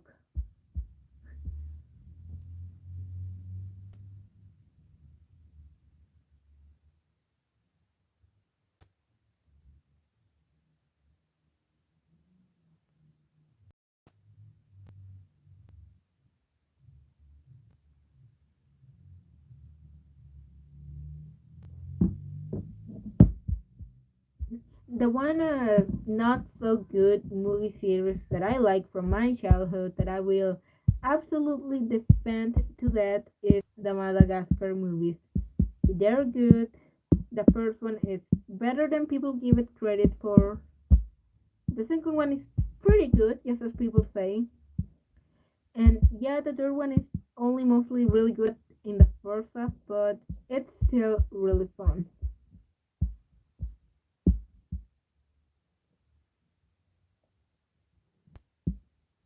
I will defend the Madagascar movies and the Penguins absolutely 100%. Yep, the second one is the best.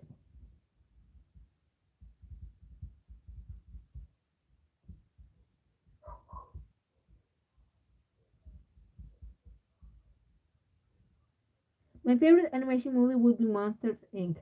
Monsters Inc. was one of those movies I watched forever as a kid, along with Finding Nemo, and they were just like, "Oh, this is a great movie." And then I watched them now, and I'm like, "This movie was freaking amazing!" And every time I watch it, I cry.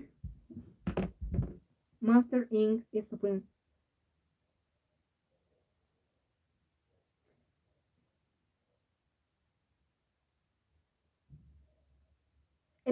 I mean, the animation style still keeps up pretty well, and it's just a cool concept. Monsters Inc. Although, take that thing away from here or so help me. The thing I love the most about third one is that one ultra insect edit with that villain lady. Yeah, mm,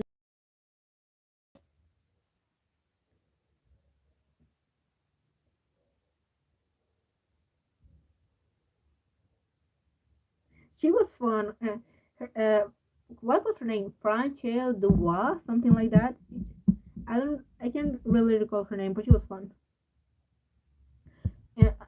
Okay, I love the Monster Inc. movie and Monsters University, but my favorite Pixar series, at least all Pixar, is still Toy Story because Toy Story 2, man, Toy Story 2 holds up.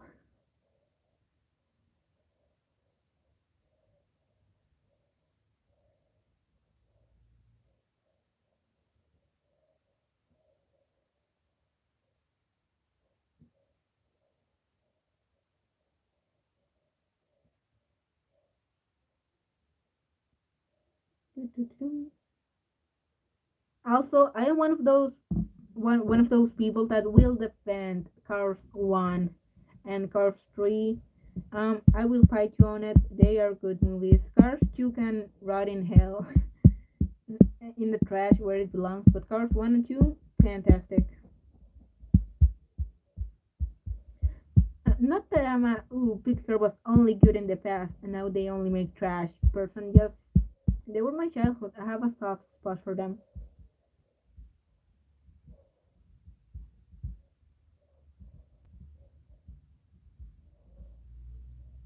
Cars 1 and 3 are fun, and Cars 1 is such a complete movie. It's so compact. Like, go back and rewatch Cars 1. You know what happens to every character that it's shown, even the secondary characters, like those two bands that get lost, like that made Lightning McQueen's truck fall asleep. They also appear at the end. The Rusty Cars all make at least two appearances. You know what happens to everyone in that movie? It's such a closely knit story. It's great. Yeah, I love Cars One. It was that one movie my parents put on when I was getting cranky. Cars One is awesome. Yes, the soundtrack on that movie is so good.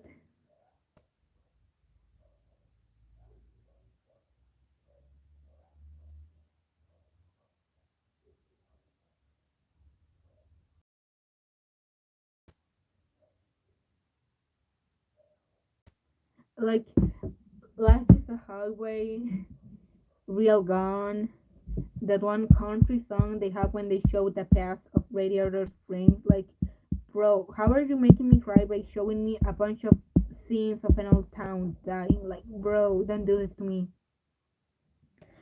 A very good character for lighting, one of the best. Absolutely, Lighting McQueen, the being humble arc is one of my favorites. Yes.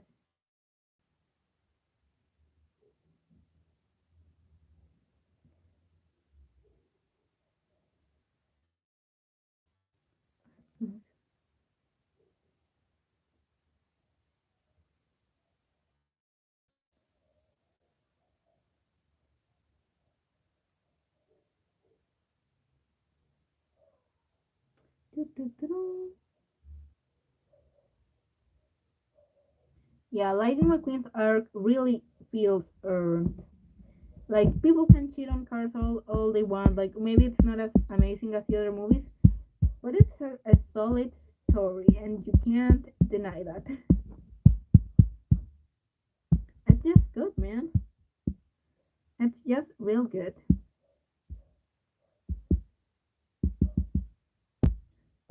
Also, rewatching that intro, if you hadn't seen any of the trailers or ever known about cars, when you first see Lightning McQueen coming out of that trailer, uh, you probably would expect the driver to be like a person, but nope, it's the car.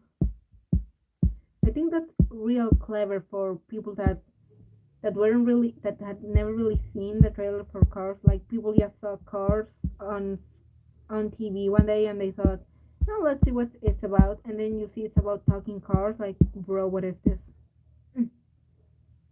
Visual wise, though, Wally is the best. Yep, I was actually talking to a friend about it, and he said that Wally is his favorite because they managed to convey the whole story, all their emotions without talking.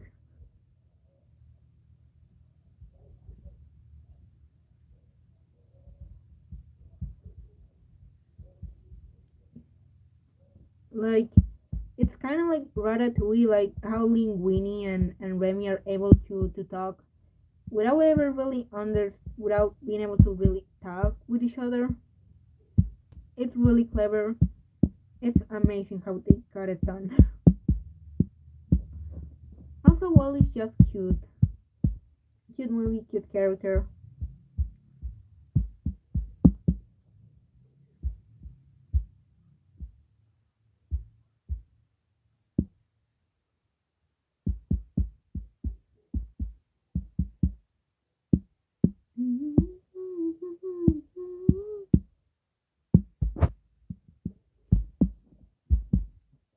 Horror movies are good.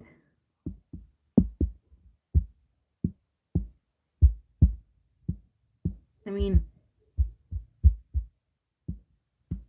okay, the best picture movies are probably Ratatouille, like no questions asked. But actually, was never that into like The Incredibles. Like it's great, but I never felt anything more special about it. Like it's a great movie, yes, but I don't know why it didn't click for me like with other movies like Ratatouille.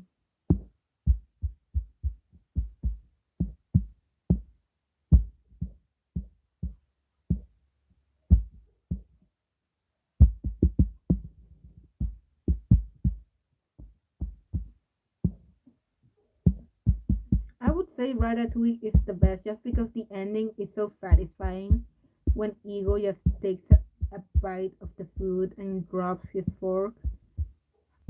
That is such a power move.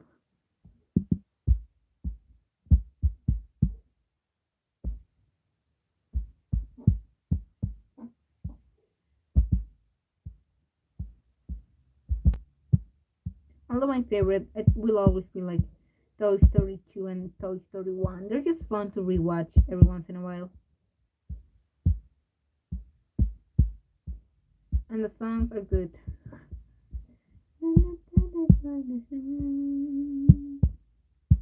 I don't remember the lyrics, but Fresh Things is a good song. Don't at me.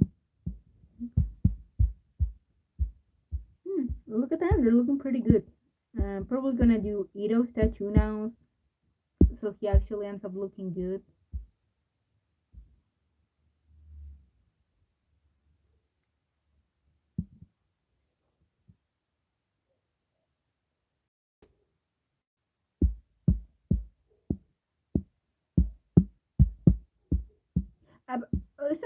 Since we talk about Pixar movies, what about DreamWorks? I mean, we talk about them a bit. So, what about Disney movies?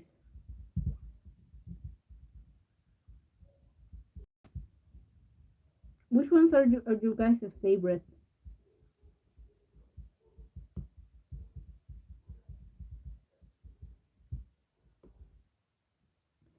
Because not to be like oh look at you, you like the new movies. Like I like Encanto a lot. I think it's one of my favorites. No, if not my favorite one. It's just a solid movie.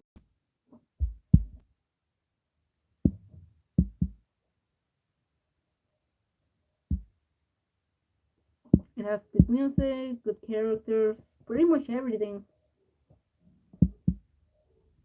Although other Disney movies that I liked a lot, hmm,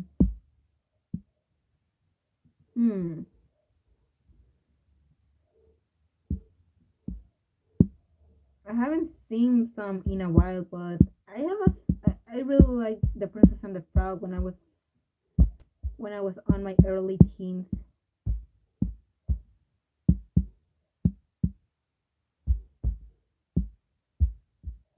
Although as a kid, I really liked Cinderella.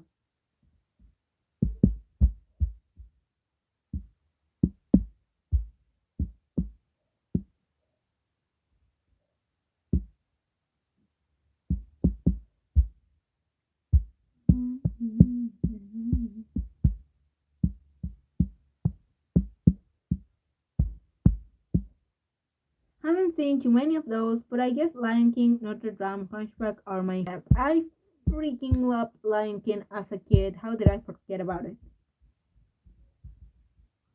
Hunchback of Notre Dame, since I watched it when I was a kid, I feel like I never really got its themes.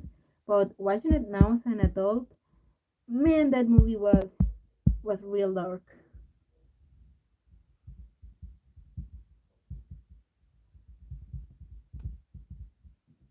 I even like as a kid, I even like the sequel movies.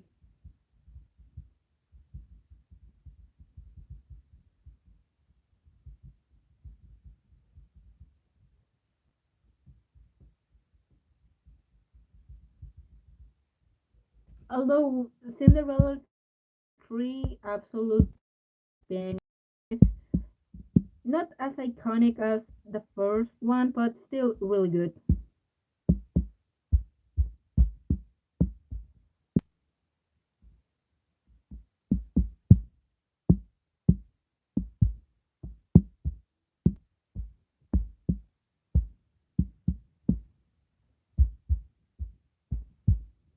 Hmm.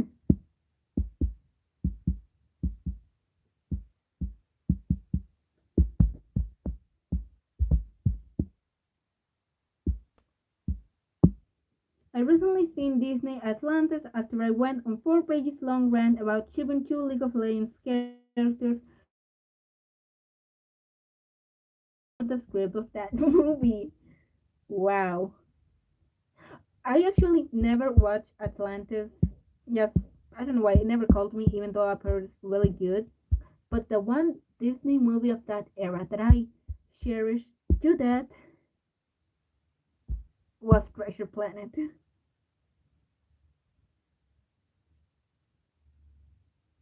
Have you seen it? Have you seen Treasure Planet? Please say yes. Please. Please tell me I'm not the only one that absolutely loves that movie.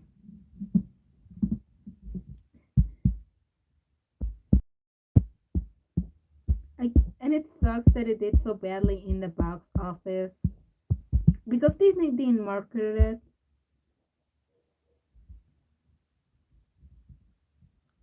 Treasure Planet was such a good movie. It was just nice having like a male lead that was pretty emotional, but like in a good way. Like it felt natural. That poor kid. Treasure Planet, man.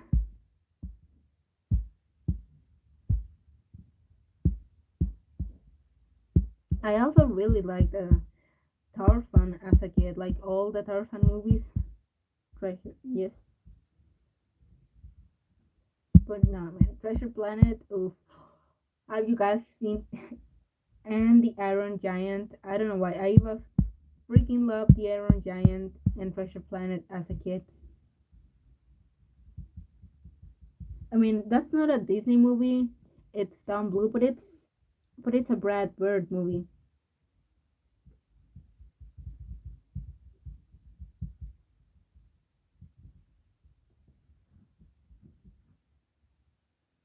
I only watched the first Tarzan.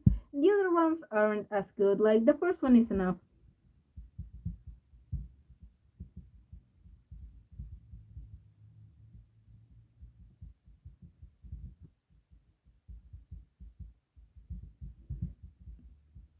And I know a lot of people don't like the singing in Tarzan. Like people are like, they should have just been a musical. But like, I think it works so well, especially on the first scene when Tarzan parents barely make it out alive.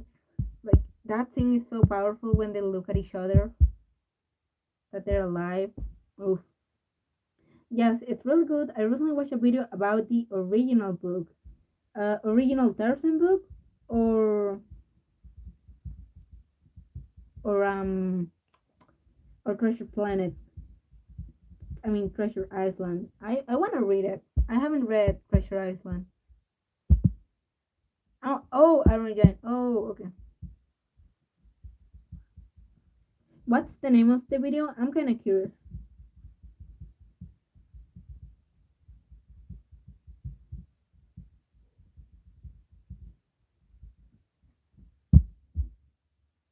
because I like to do audiobooks a lot lately, but that's just mostly because I miss reading, but I never make the time for it. So if there's a book that I really want to read but doesn't have an audiobook version, I'm gonna read it.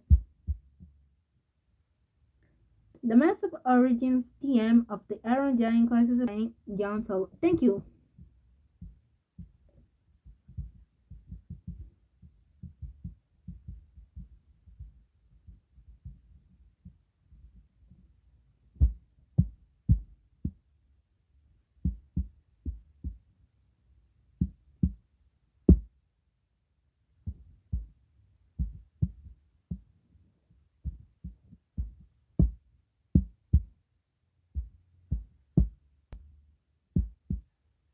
I'm gonna check that out later. Hey, Matrix, since you're from, I guess, Eastern or Northern Europe, have you seen that one Treasure Planet movie everyone's memeing now? I mean, Treasure Island.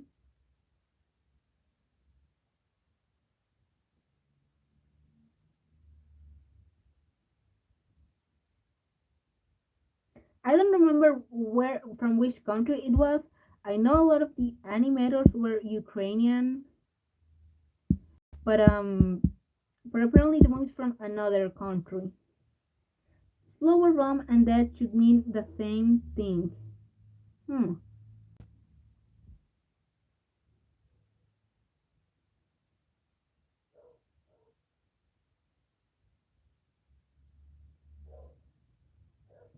USSR Ukraine part. Yeah, I know a lot of the animators were Ukrainian. I actually couldn't recall where the animation studio was in. Thanks. Yeah, I've been watching it. I'm not that far into it, but I'm really liking it. It's so good.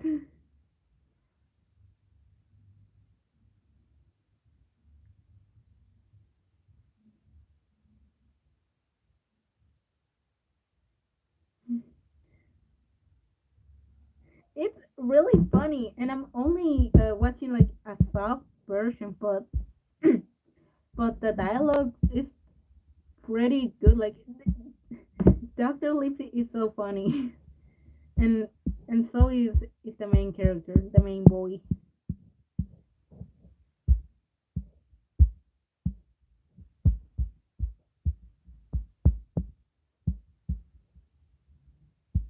It's like Tom and Jerry with blood. That's it. Yes, that's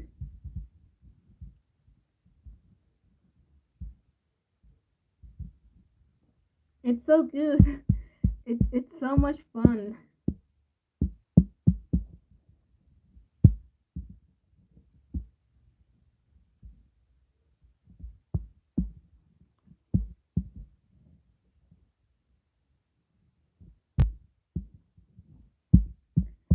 I gotta finish it eventually after I'm done with my work because it's a fun watch.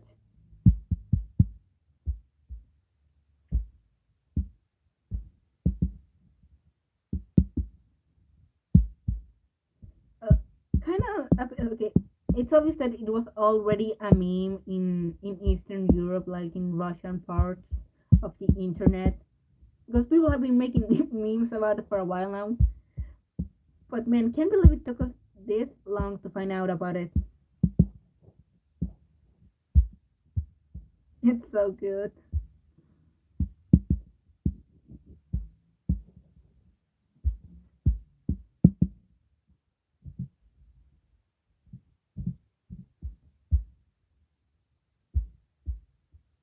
What was it? All right, I was going for Ito's makeup, and I just forgot about it.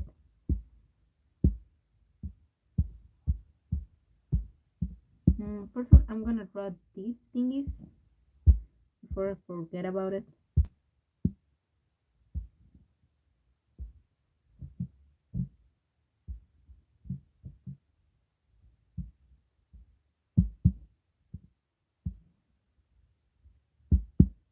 Uh, what am I doing? I have a friend from Estonia. Why haven't I asked her if she has already seen that movie when she was a kid? My best friend from Ukraine told me that Russian memes are a completely different world than Western ones. I mean, the language barrier makes it so that it's hard to share memes. So I'm sure they have a way different meme culture than us.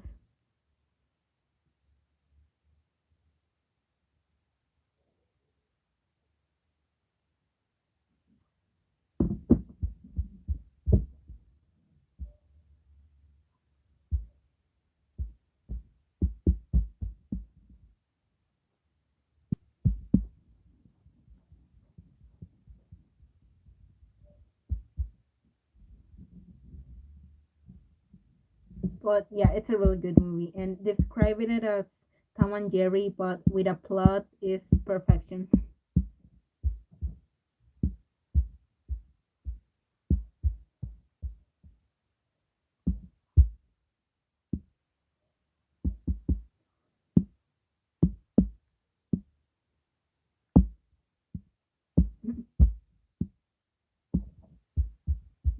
I'm happy. I made good progress. The drama looks really good, and it's gonna look even better once I add their tattoos and details.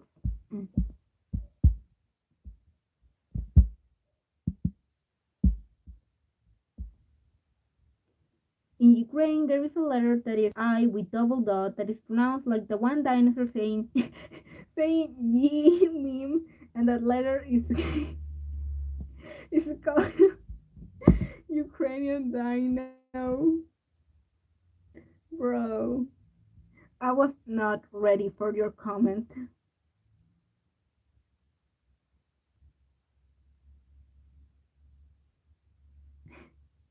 That ye dinosaur. Okay, when I was when I back in 2017, 2018, when I was in school, anytime I was on the computer lab, like working on my stuff, being all serious, anytime I was looking for like some information on YouTube, like a video or something, YouTube would always recommend me the important videos playlist, even though I was using a computer that didn't like saved the internet history. So it's not like someone else was watching that video. YouTube just recommended it to anyone.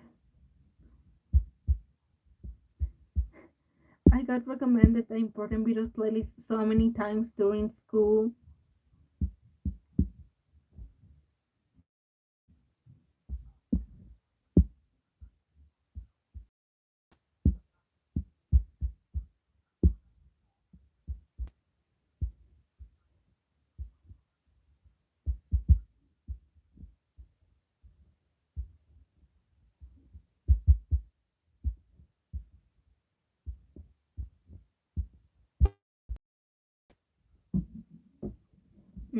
I think I grew this a bit too high. Well, at least I'll know for next time. It still looks pretty good.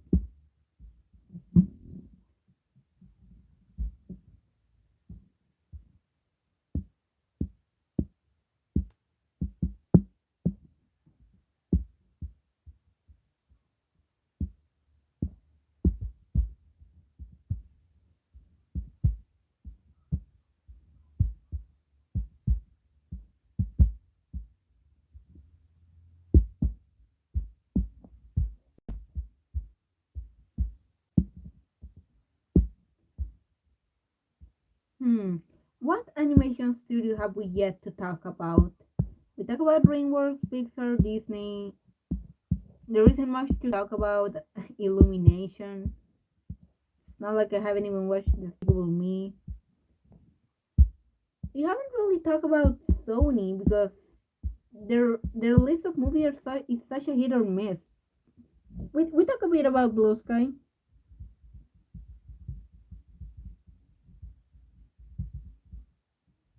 I mean, not enough. I haven't seen that many of their movies because they never looked that good. Uh, and their best movies like Spice in the Skies came out so so last minute that it's hard to describe them. Hey, took a break from work, so I can hear now. What did I miss? Hey, you back? We're talking about movies we've watched. We already talked about DreamWorks, Pixar, Disney. We haven't talked about Blue Sky Studios yet. Rest in peace. Blue Sky did Ice Age and the movie with a bear. Was that open season? I remember from Shafrila's review about open season is that apparently all the voice actors hated working on that movie, so they quit after the first movie, and they had and they had to get a whole new cast. Minions 2 best animated movie for all history ever. Bow down to Gru. Yes.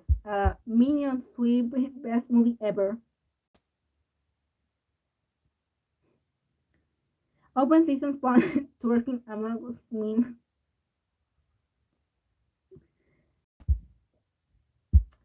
That twerking Among Us emoji is a gift to humanity. I will not accept Among Us slander.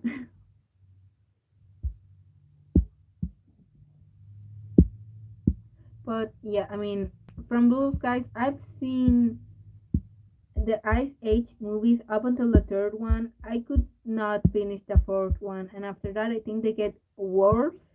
Sorry for all the open season fans out there. From Illumination, although I haven't even watched their best movie, Despicable Me, I've seen the Lorax, and it's okay. The song is a banger, I will admit that, but I think the movie is okay. It's not good. It's closer to bad, but it's okay. Ice Age LMAO are a fucking meme. Yes, Buck was pretty funny though. I really like Buck from the third movie. Buck is an icon. The only good movie from Illumination is Despicable. Agree 1,000%. Even though I haven't even seen it yet. But you know, after this stream, I'm gonna check it out. because like I mentioned before, the reason I never watched it was because I never go to the movie theater, and after they had aired it, everyone was talking about fucking Minions. So I'm like, I don't want to watch these fucking yellow blood plugs from the movies. Nuh-uh. But since people are saying, it gets much worse after the first movie, I'm gonna watch it.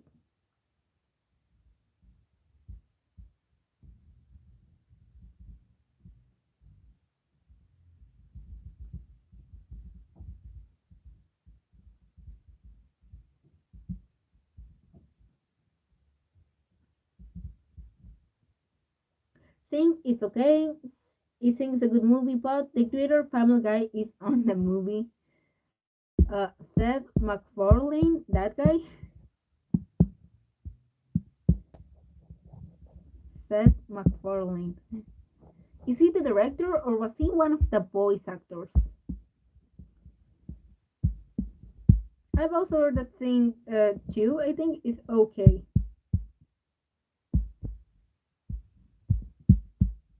Minions are minions. They're kind of a mean, so it's fun to say they're good. It's fun to say they're good when they're not, and just awful and makes me ask what humanity has done to themselves. Why are we here just to suffer? Because it's apparently never enough for the universe, so we have to be beaten down even more. His voice makes the voice of the mouse. Oh, I think that mouse was only on the first movie because, like I mentioned, I watched Chaprilla's production review, and he said that the Seth MacFarlane character was really annoying, and he apparently died in that movie because he wasn't in the second one.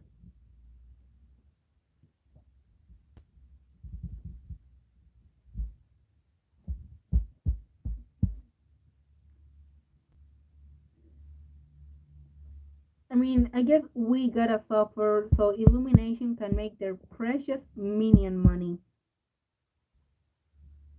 Ask one thing. What was the minion doing in Great War Two? I don't know. What was the minion doing in Great War Two? Please don't tell me he was you know who. Please don't tell me he was the guy with the mustache that we probably shouldn't say his name because YouTube will delete the video. Please don't tell me the minion served the Third Reich. That is not information I need. They do.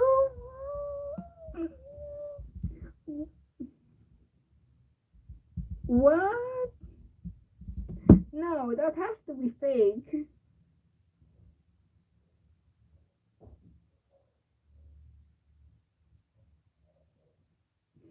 You please tell me you're lying. No, German minions. No, this has to be fake. You you want me to watch the Minion movie just so I see it for myself, and I'm not gonna watch the Minion movies. Maybe they are with the Russians. Okay, fine. You did it. I'm going after this. Maybe not right after, but after this, I'm gonna watch the Minion movies and see for myself.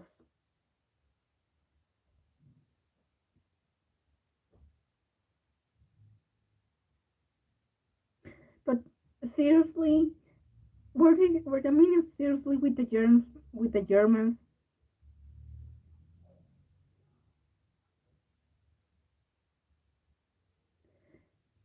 Were the Minions seriously in World War II? Are they considered veterans? I am from Germany. No, the Minions rule over my country. I mean, what's worse?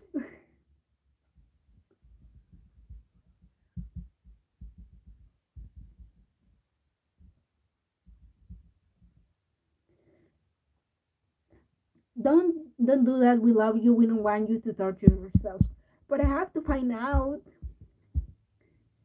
Actually, I remember when Minions was first on theaters. My history teacher was so excited to watch the movie. And granted, he was like a 20 something year old man, but I'm like, why is this guy so interested in minions all of a sudden? No wonder. It's a history movie. Minions, another dark thing, minions are taking over. It's in the world of course we have Queen Elizabeth, so we have the Princess Diana. Our school, the Night Auction plus Minion is a bad combo, not gonna lie.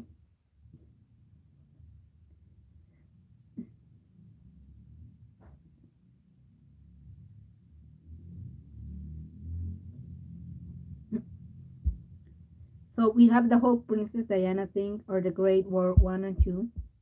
We probably have all of them. But my question is, how did Princess Diana, how did Princess Diana die in the Cars universe?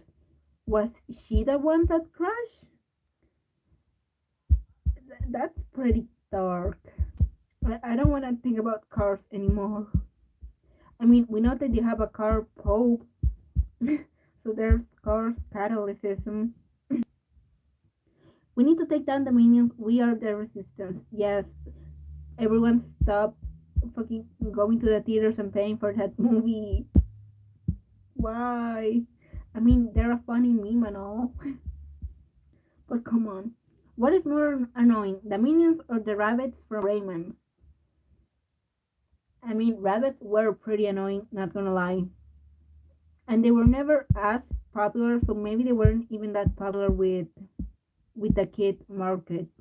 So even little kids found them annoying.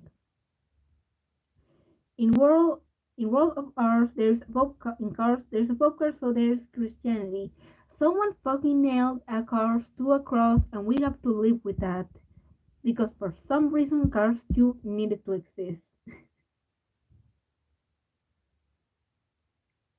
Car Jesus, you. I will never forget the damn creators of Cars made canon that Cars just fucking killed humans and took over their bodies. They took over the whole world.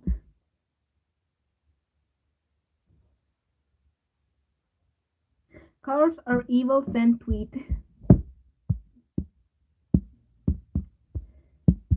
I mean, I guess that they were probably just adding that lore to make it more like the real world.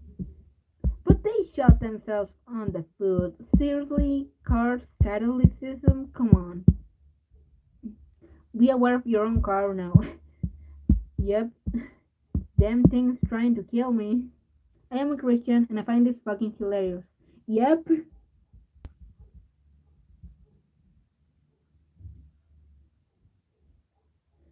it's always weird seeing real life religion versions,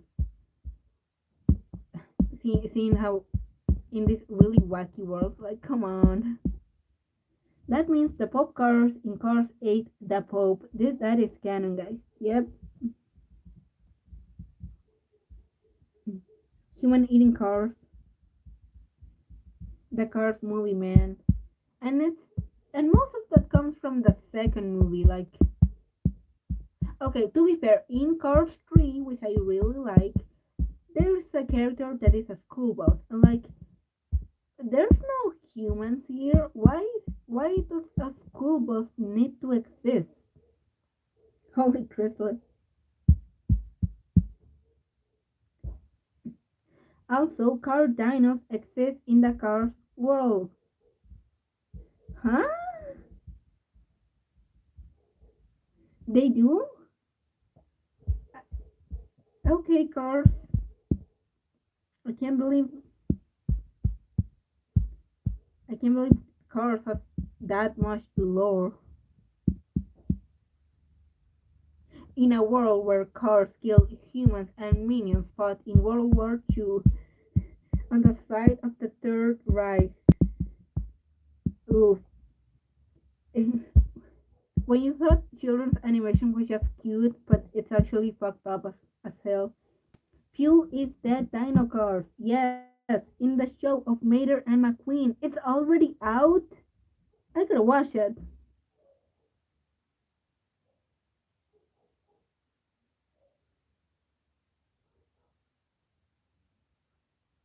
Minions versus Cars, who wins?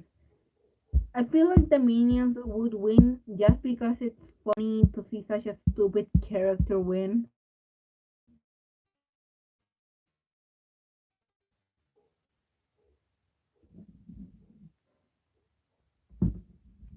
There is that one World War II veteran in Pixar Planes.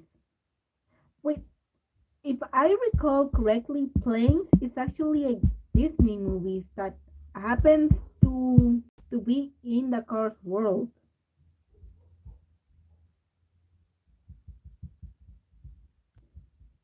Because I think Planes One and Two, the Planes movies, were actually made by an animation studio in Hawaii from Pixar.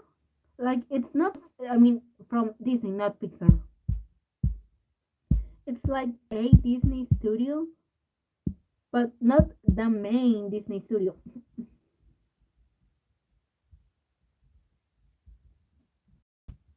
Morbin time, Morb. I still haven't seen Morbius, no spoilers. I'm saving it for a special day.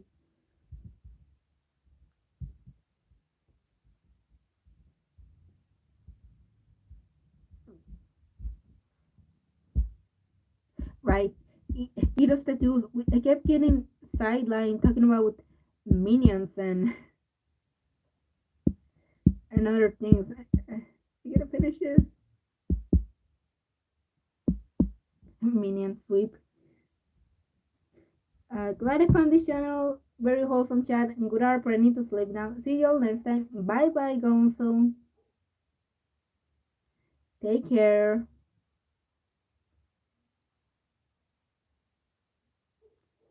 Hope you sleep well. You deserve it.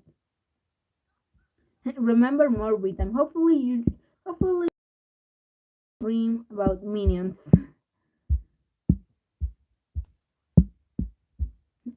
Minion time. But yeah, get your sleep. It's important. Nora would be the type to go see Morbius, expecting the Morbin line time change my mind. I will not change your mind. I've had that same about Ruby.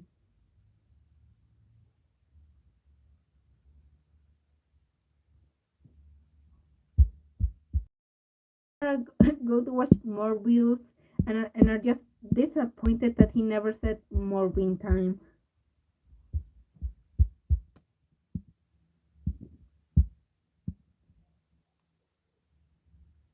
Ooh, my phone. Okay, yeah. Team Juniper. I'm talking a bit more about Ruby. I think Team Juniper would like jokingly go to the theaters dressed in really fancy clothes and be like, 4 tickets for Minions Rise of Gru, please. And they get depressed because he didn't say the line. Yes!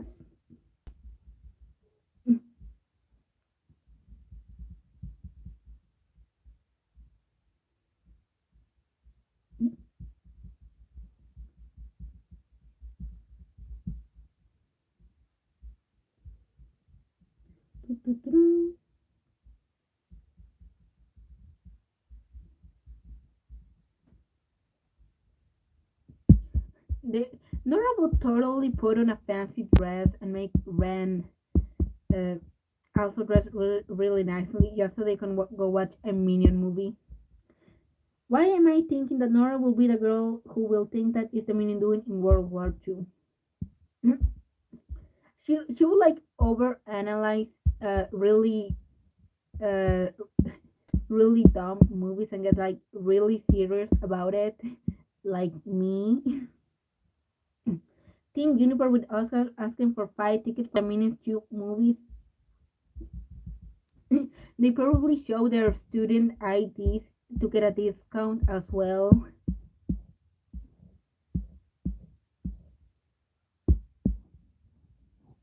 Minion sweep.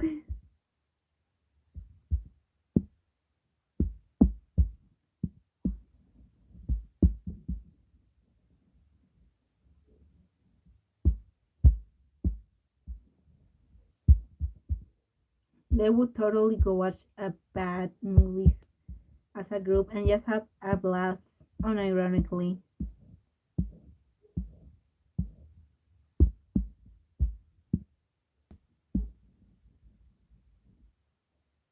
And Ren just, Nora, go back to sleep, please. Team Ruby, 4 tickets for Morbius, please. Yep. They're going on a romantic double date to watch Morbius. John Neptune's son ran 4 tickets for for the Barbie movie, please. Mm.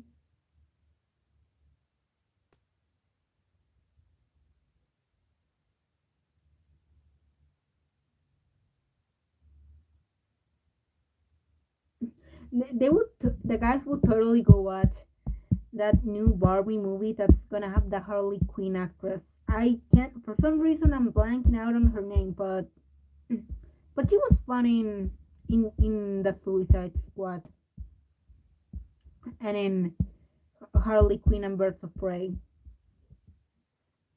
So so just because of that, just because she did a fun job on the other two movies, I'm kind of curious on the Barbie movie. Even though I know doll line movies are always bad, like the Rats movie. Ugh. I've also heard that Gem and the Holograms movie is horrendous. It's really bad and no one likes to talk about it. Yeah, doll line movies are not good. But maybe just maybe this one will be okay. That red table on the farmers looks like a white amogus. Bro.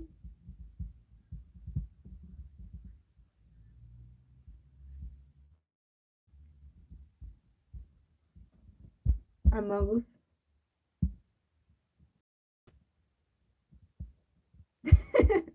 It fits, doesn't it? You would totally have an amogus tattoo. I'm gonna leave it there for now, and I'm probably gonna forget to erase it. Team Ruby, copy of Doom Eternal, please. Team Universe, Animal Crossing, please. Bro. Yes, yes, yes.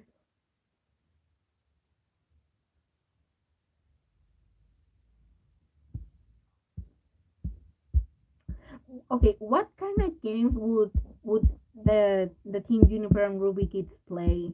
Like talking for real. I feel like Wise would get one of those city uh, city controlling simulators. John is the type to have a Minecraft farm. Yep, he's a simple boy. Minecraft for John.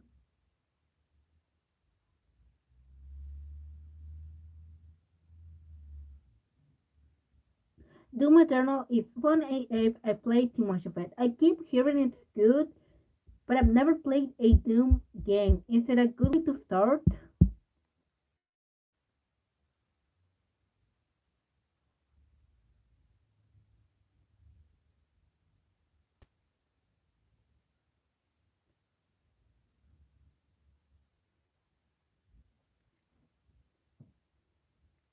John will be that guy that just farms and mines and makes his house.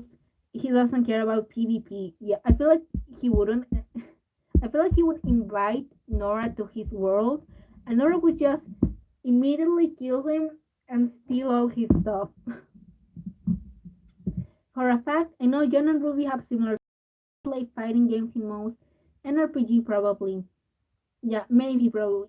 Yep.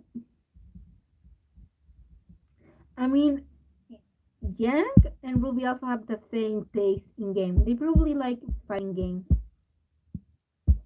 like Smash Bros. or Skullgirls. Yeah, they would totally play Smash.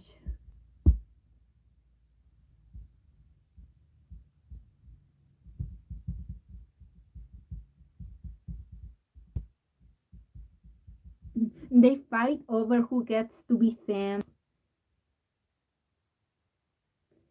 Put the bets together. the my the Minecraft bets together meme, a classic. That's like that's like a harder a bigger commitment than marriage. Let's be real. Yeah, it was the first Doom game I played. If anything, other Doom games feel kind of slow after that one. Besides, any difficulty makes you giga chat as long as you play. Sweet.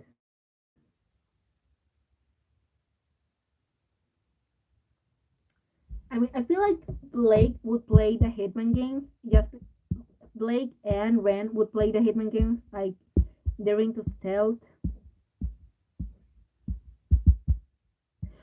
Maybe maybe Ruby would be into Devil May Cry because it has those because you can make like really complicated combo fight animations.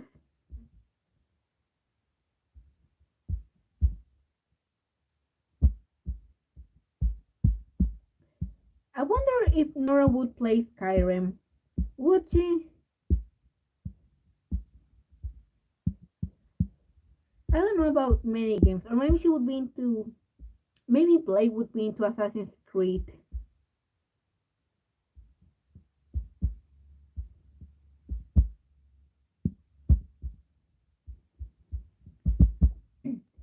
Why would play some kind of city simulator or something where she has to like control manufacturing of some kind. Putting beds next to each other in Minecraft, that concept sounds familiar. If only there was a comic base around that premise. Don't come for me like that.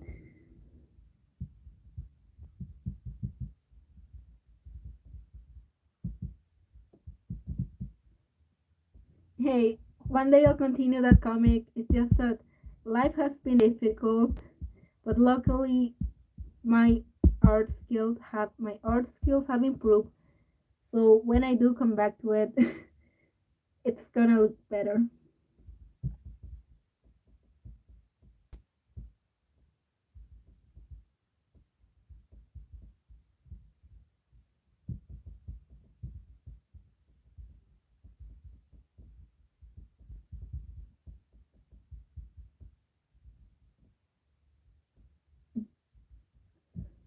Wait, what comic? What did I miss? Oh, it's nothing Ruby related. It was back in 2018, 2019, no, 2020. I think it was a Deltarune comic between Chris and Susie. It started off as a joke. 2019. Okay, it was just a comic I made between Chris and Susie from Deltarune back in 2019, and I made a few pages of it. And I really liked it, and I want to continue. He still has the fucking Atlantis statue.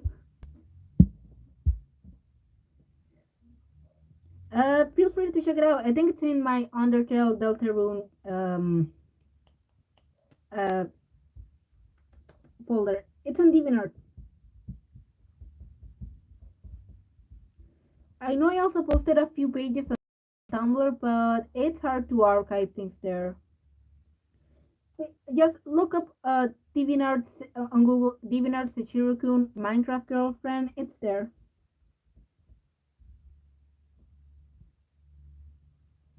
Just note that it's all art,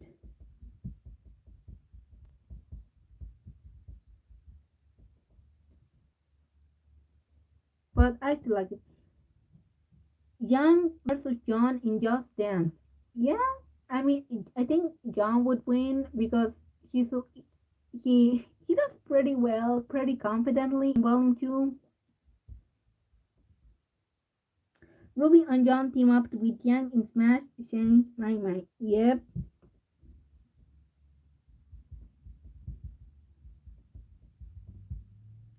she's the Smash Queen. It's fine if it's all art. It has me more curious. I mean, it's there. I just haven't really continued it because life has been hectic, and at the moment I'm more into Ruby and other things. But I still love Deltarune and I love Chris and Susie and just Deltarune ships in general.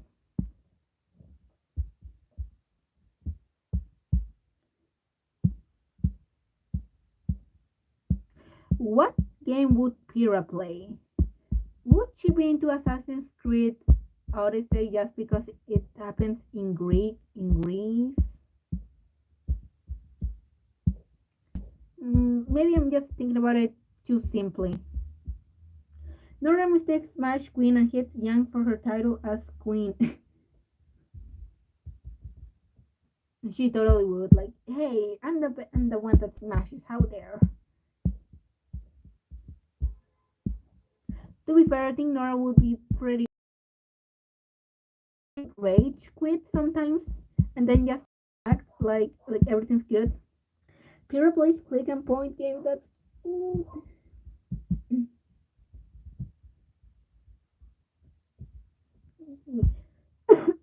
yeah. Maybe she's the type to play like mystery games or like things that are just tame and oh my god.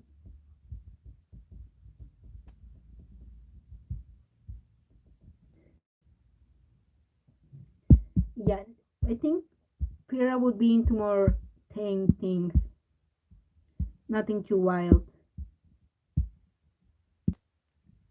John will be a Link main. Yeah, John would totally play Legend of Zelda. No way he doesn't. Oh shit, my break is over. Gotta go back to work. Good thing in 30 minutes my shift ends. If so, I'll be back. Okie dokie. Good luck.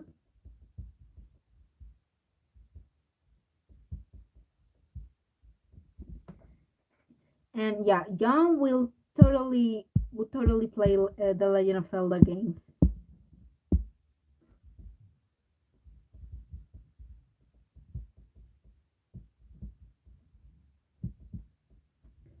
I'm kind of curious.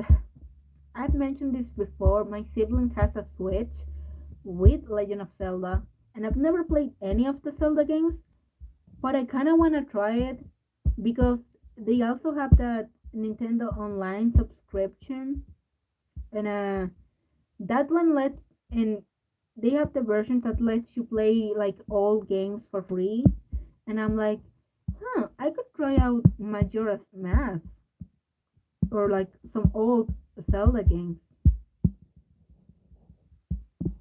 I've really been thinking about it. I'm not one to play games because I can get obsessed really easily and it takes a lot of my time. But I'm curious.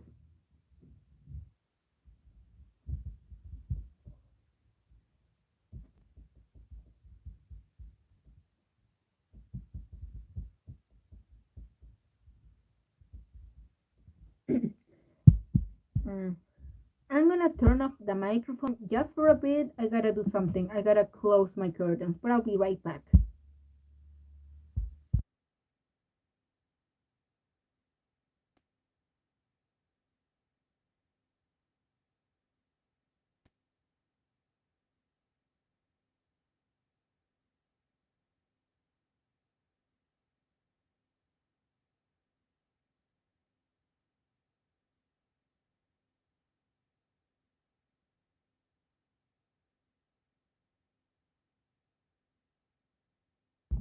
Okay, I'm back. Wise will be a Pokemon fan. Oh yeah, because of her whole semblance thing that she can summon things that she's quote killed or fought before. Yeah. Okay, so White Pokemon, Ruby and Young, Smash, fighting games, John, Legend of Zelda games, Pyrrha, Click and Point, Nora, Kirby main. Maybe she plays like Princess Peach, the Princess Peach DS game. Then she's pink as well. Hmm. Well, I, I mostly said that Ren and Ren and Blake play Hitman because they're both more of the stealth type. Blake and Ruby will be Splatoon fans. I can totally see Ruby as Splatoon fan.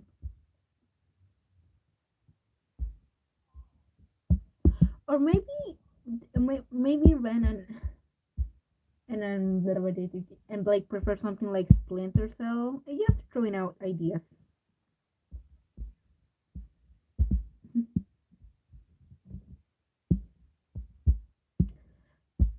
I feel like Ruby and John would be into Mario.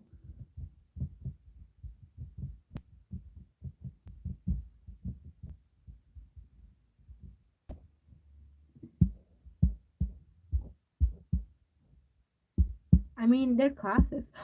Ruby would like Sonic games. She totally would. Even the really bad ones, those are her favorites. Sonic '06. Oh, like Ruby says, it's a masterpiece.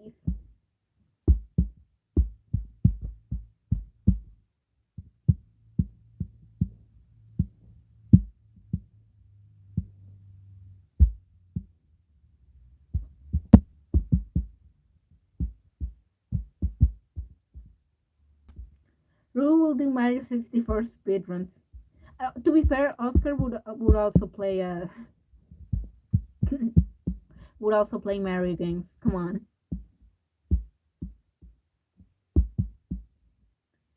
Ruby will do Mario 64 speedrun. I mean, Osiris has his moments. Yeah.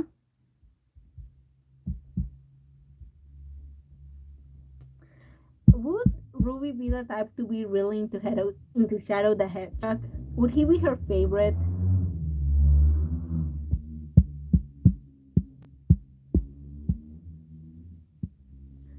Then again, I'm the guy who thinks ACQ is kind of made while Forces is a. Hey, we all have our unpopular opinions.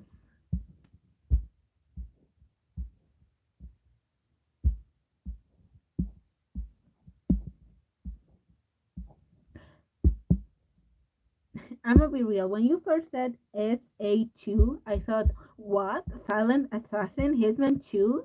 The best Hitman game? Because I have Hitman brain rot.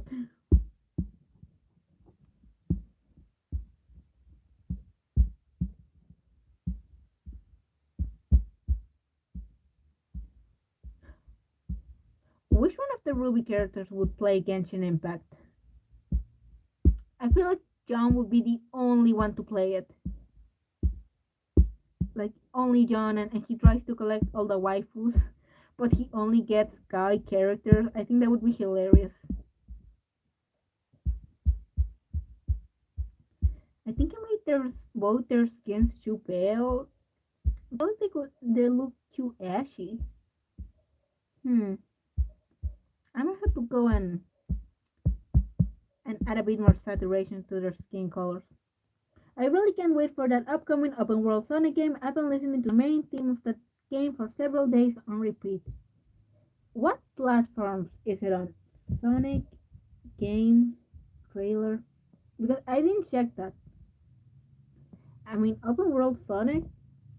Hmm. Sonic Frontiers available devices. Let's see.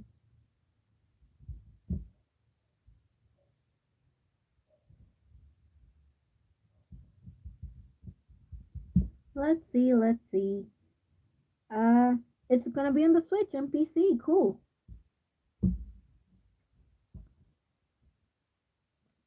The song is called Vandalized by One OK Rock. Hopefully it's good. The Sonic games could really use a facelift for a while now. But the franchise has been doing pretty good after the movies that I still haven't watched, even though they are good, from what people say.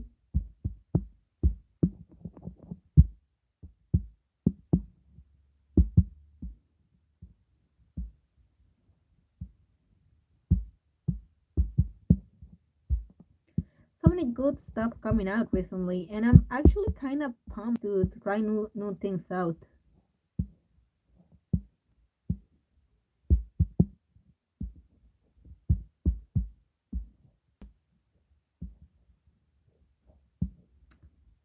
I'm super excited about Paralives, that indie Sims game.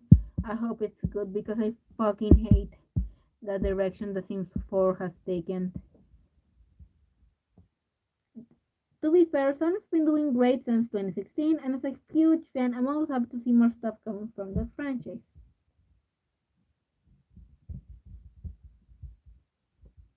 I mean, the only Sonic game I ever played was that Sonic versus Mario at the Olympic Games, and that does not count as Sonic lore. But I enjoy it, and I've always wanted to see more of the characters. I just never knew where to start, really.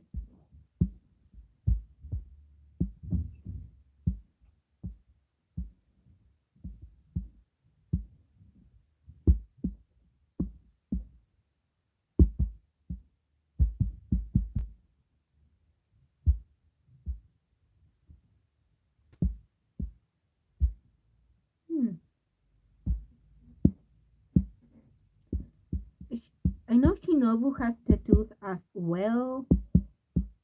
I'm gonna draw the details on his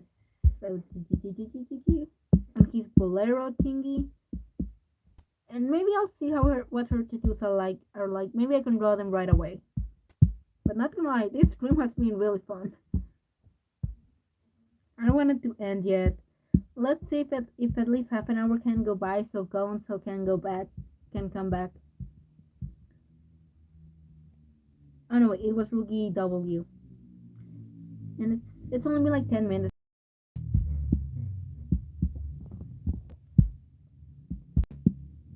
Hopefully, we can keep up the stream for another half hour or an hour. Best Sonic game I can recommend for a newcomer is Sonic Generation. It's where I started. It's objectively good, simple, and has a good learning curve. I'm gonna screenshot that as well because I might check it out.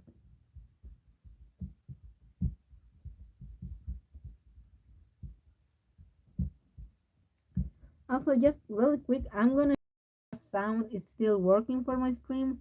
Haven't seen it in a while now, and for some reason my stream sound is always really freaking low.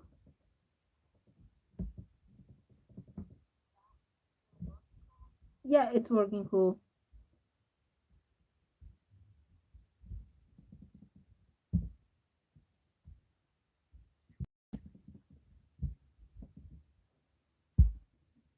Everything sounds good on this side.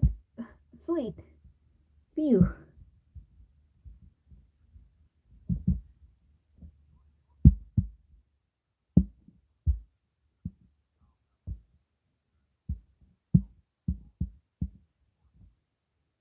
There's still some blank spots that I'm gonna have to go back and fix later. But for the most part, this promo is turning out real nice because because of work, I've mostly been doing Ruby stuff. So it's nice to finally get some Genshin Impact work done. I'm seeing the video and think that Cookie have a tattoo of Ito in his body. Of Ito. Lol, she freaking loves her man that she loves her man that much.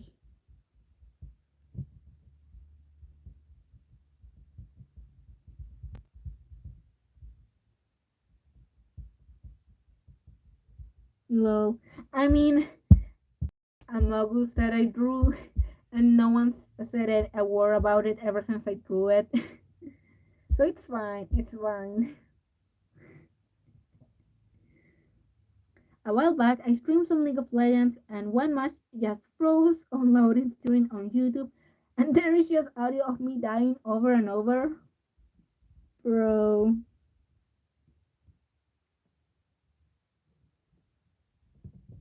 I hate it when that happens. When you can just hear someone die because the game isn't working or something went wrong.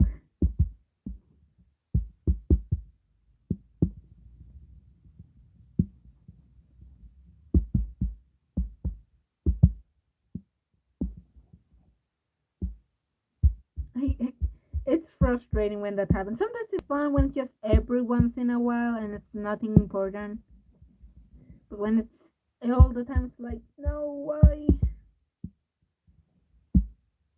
why this?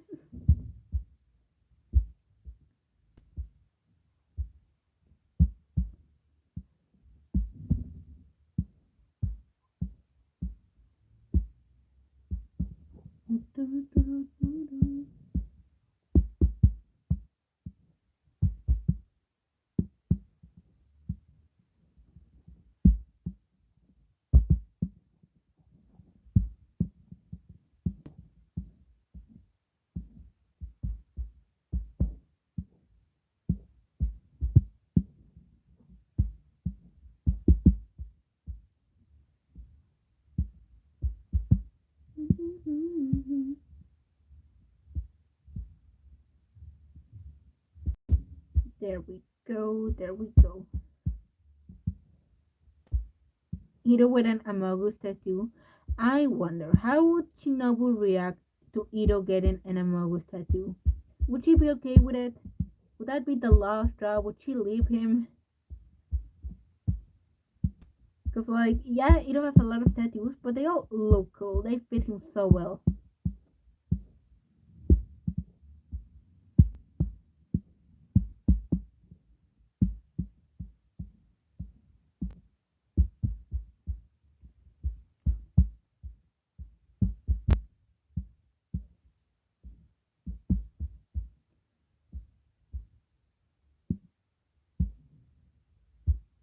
She would be like, that's sus. I'm leaving. Sus indeed. She goes back to become like a shrine maiden like she was before, even though she fucking hated that job. But she's like, nope, I can't deal with the Amagus tattoo.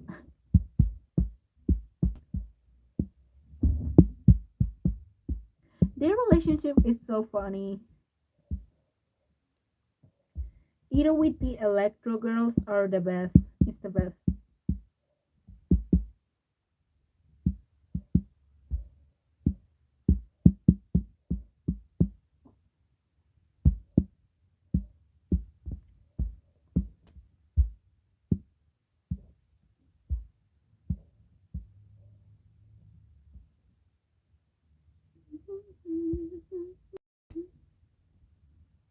So it's 1:15. Oh, take care, dude.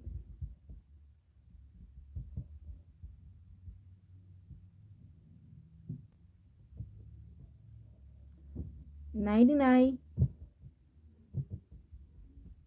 Good night, and thanks for stopping by. It was really fun talking.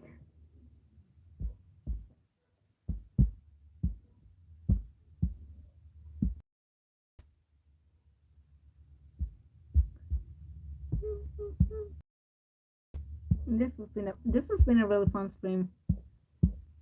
I really gotta fix my schedule so I can stream earlier because apparently a lot of my watchers uh watch me when it's really late at night. Bye bye.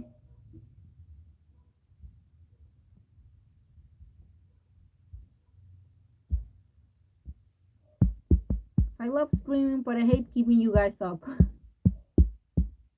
Y'all deserve to have a good night's sleep.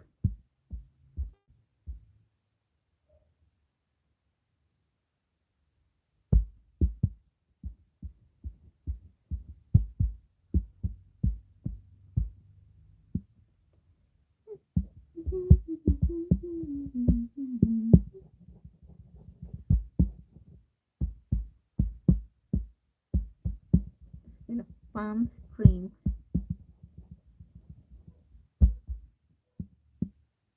and I got a good amount of work done. Yeah.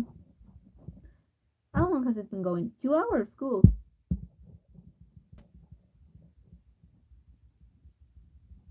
Had a good run. Better than other times. Last week I think I only streamed for an hour or so at a time. Much better.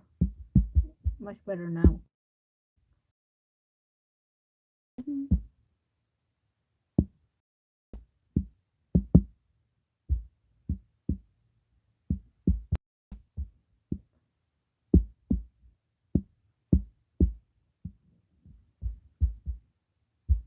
Man, I have a lot of stuff to watch after this. The Minions movie, The Boys Season 3, Hunter the Parenting audio log. Yeah, I'm sure I can make that. I don't think I'm gonna watch the movie, the Minions movie, 100% of the time paying attention to it. I'll probably just have it playing in the background and check it every once in a while. Man, Chef Rilla sounded like he was dying when he was when he was reviewing the Minions movie.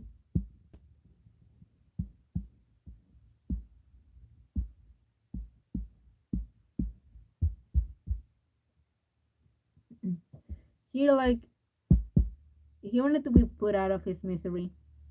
The shirt is great. It I wouldn't call it a shirt, but yeah, it looks great on him.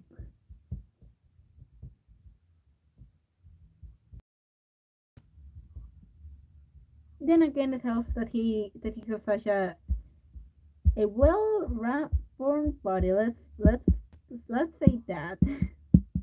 Yeah, he looks great, and his jacket, mm, just chef's kiss. He looks great, and he still has the Amogus tattoo.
I'm bad at making conversations for myself. What could I talk about?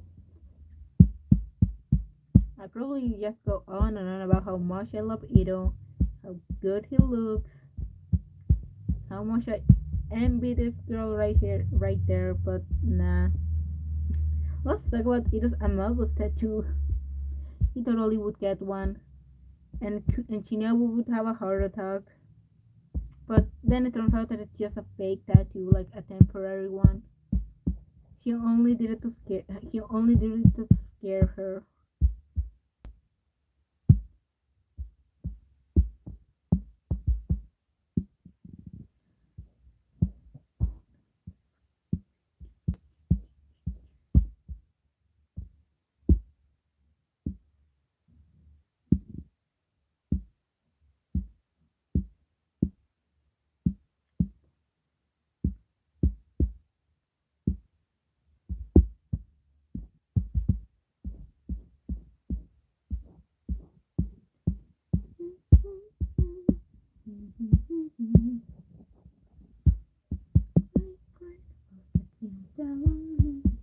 Encanto soundtrack is so good.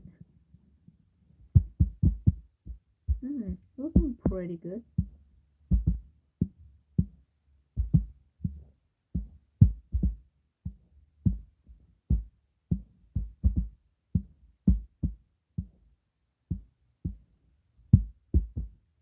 Oh, and the Genshin Impact 3.1 update is gonna come out soon, so that's gonna be fun to stream as well.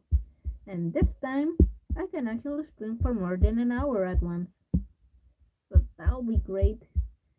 Hopefully, oh, someone messaged me. Oh, okay,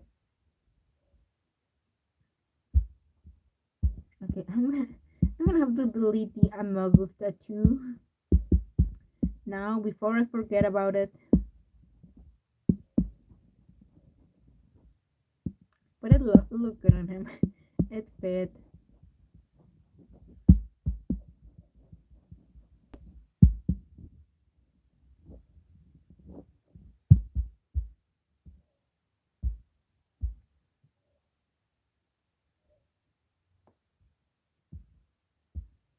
Hmm.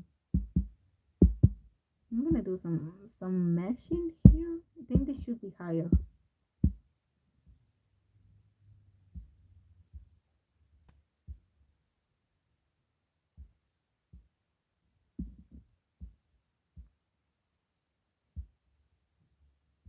There we go.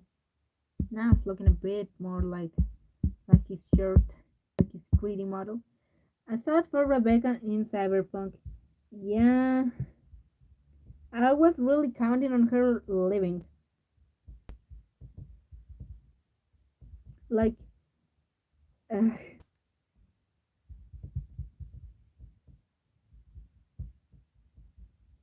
like I get it with with the main character. But Becca, come on, like the main character had dead flags from the start.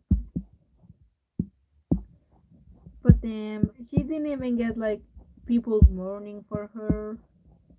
The ending only talk about the main only was only about the two main girl and boy. Like, come on, Becca deserves a bit better. Don't just preach her like that. She was fun. Like, girl lost her brother, then she died. Oh.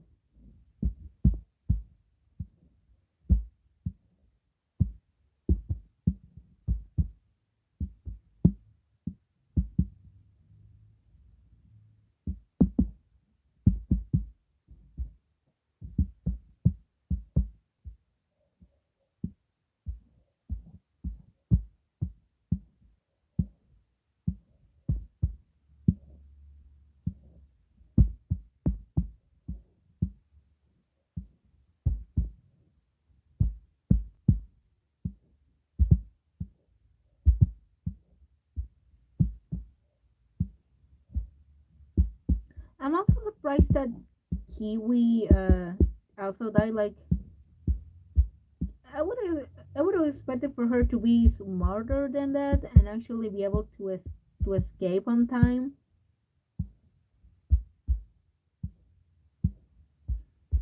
And I haven't played the Cyberpunk game, so I'm curious. Is the guy that killed the main character like in the game? Because he felt like such a previously established character.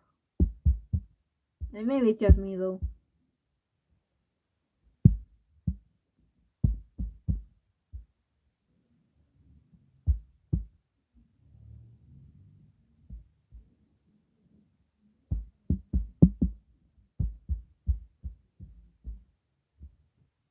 But yeah, Cyberpunk was great, very fun.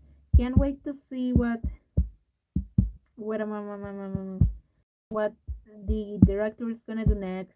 I'm also curious if maybe they also lend the license for some other studio or for a TV series because the cyberpunk cyberpunk 2077 world is cool.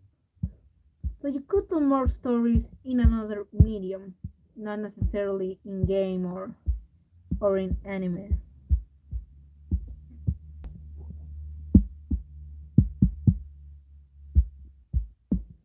And apparently, ever since the game released, it has gotten a few updates, so it's a good game now. It's more complete.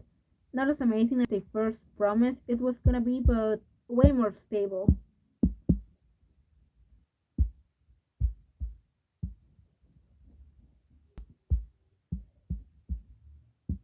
And I'm actually glad it dropped all at once. It's not a long series.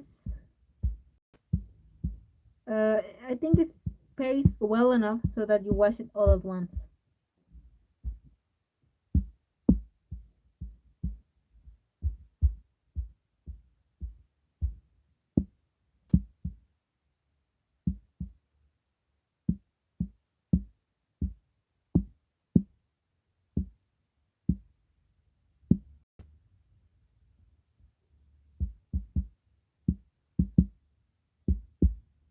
Also, I think Team Ruby and Juniper are Undertale Deltarune fans. Oh, totally. I feel like White would be the type to be like, "Hey, you guys played a game like that with all the where all the characters are pixels. That's so childish." But then at the end of Undertale, she's like crying for us, real like, no, that he can't just be left alone. How can they do that to him? She totally would be the type to cry in the end, like me. And and then his fat character is Queen. Queen is everyone's favorite character.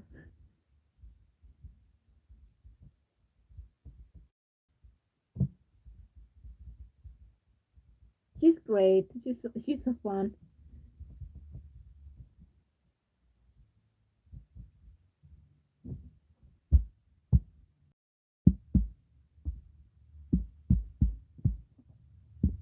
Queen is fan freaking tastic.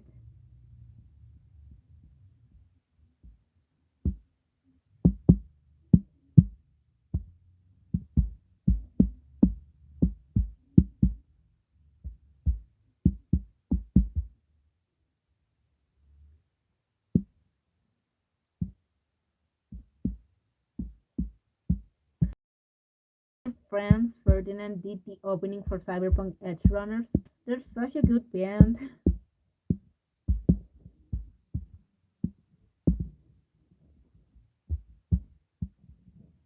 I would get more popular because of this, because they've always been more like the popular underground type,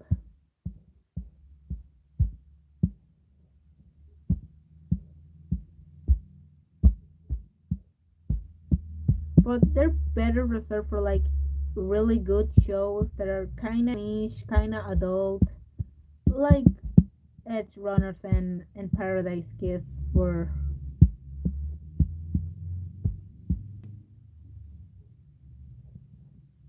Do you think who do I think will do the genocide wood or Snowgrave?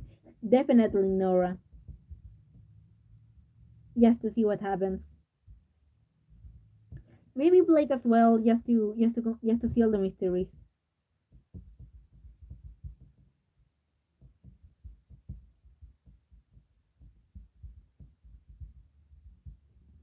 I think Ruby would do them just so she can get the achievements, but she would be like really sad, like I can't believe I did that. I'm a bad person. She totally would.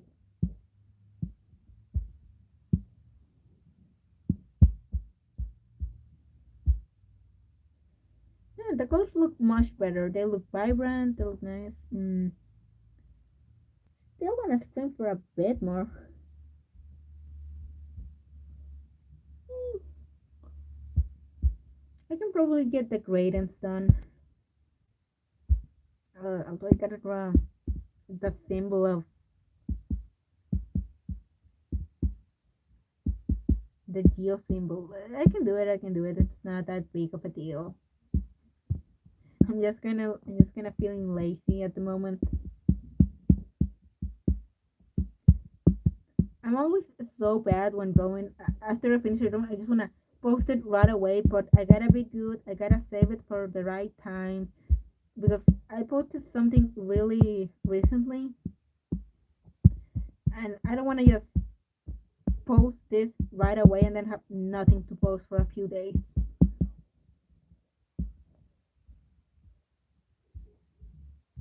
It turned out real nice. It's gonna look really good with just a bit of shading, a bit of lighting.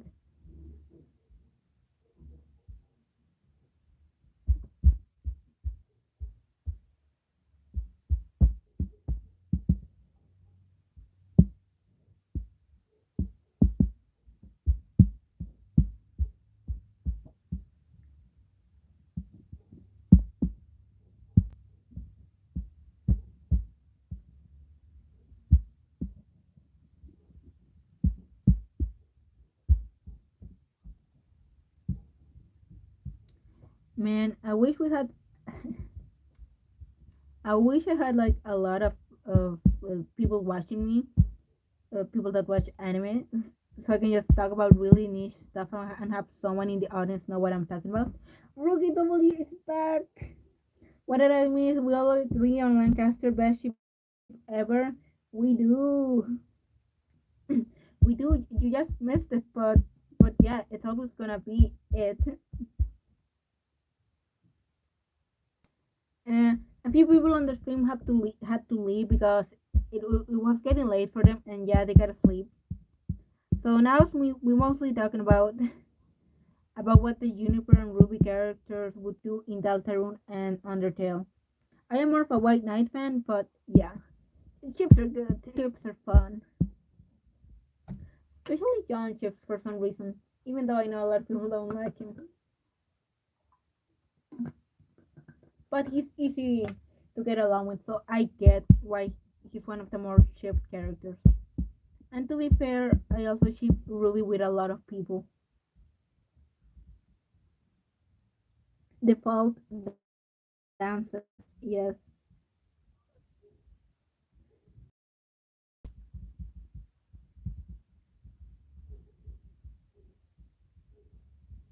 I'm a sucker for Ruby, John, and Pira OT3, but I'm not sure what the official name is.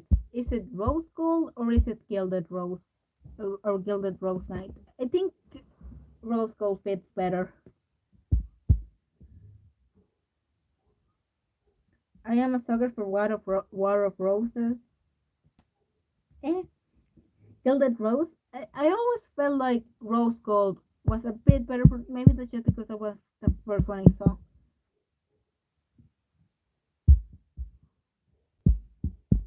Frosty Shields. Which one's that?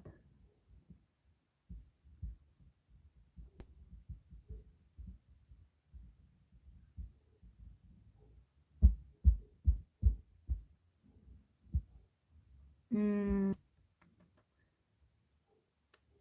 maybe his eyebrows should be a bit lighter. But other than that, I think I'm about good. No, I wanna do the greatest. I don't wanna end the stream yet. Gilded Rose is John, Spira is Ruby. But yeah, which one's Frosted Shields?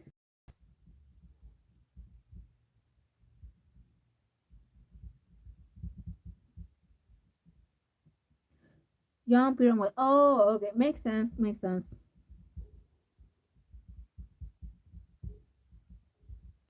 And yeah, Sneakos also is also good. It's fun. Kind of surprised Ice Queendom didn't have more Pira and White interaction. Like I was really hoping for that, but apparently no. Kill the Rose. There you have it. The name finally easier.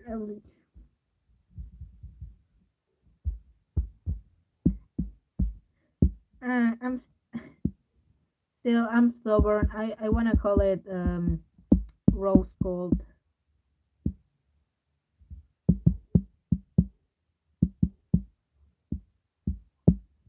I made it to a stream. Hello,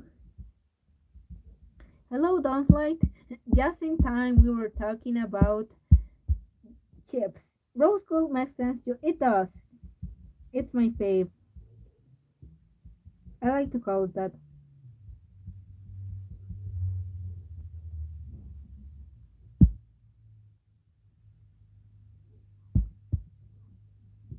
And I'm almost done with the drawing, but I'm gonna do some gradings and some shading just so I can extend the stream a bit because we're having fun. Rookie W is back, so we having a good time.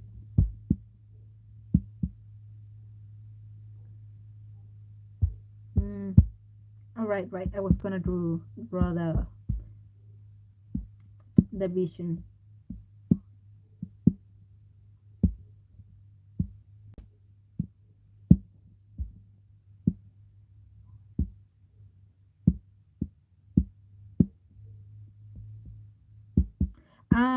Okay.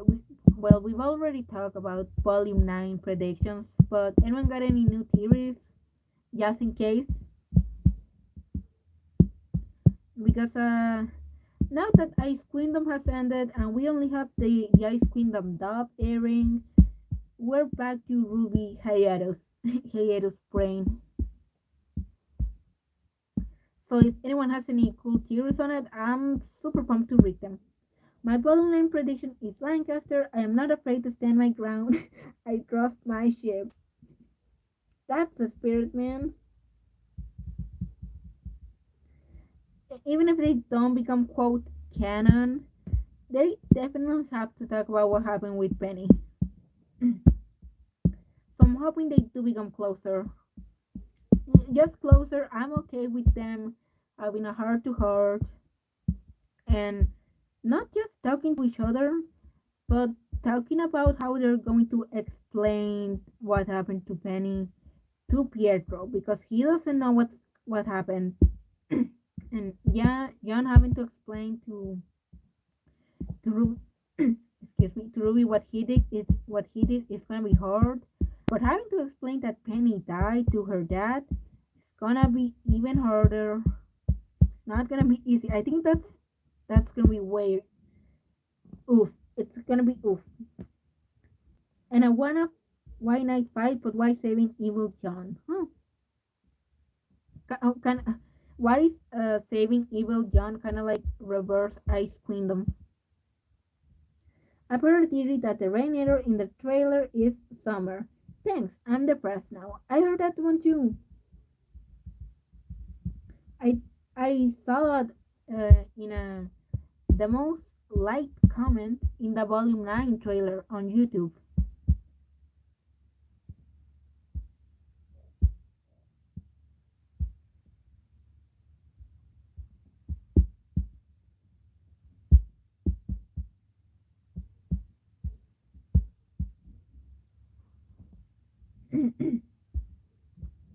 Yeah, the first comment on the Volume 9 trailer. I mean, I kind of count that as canon because it just makes the most sense. Although the voice could also be just the girl that fell through the world telling her story. It could be that as well. Who knows?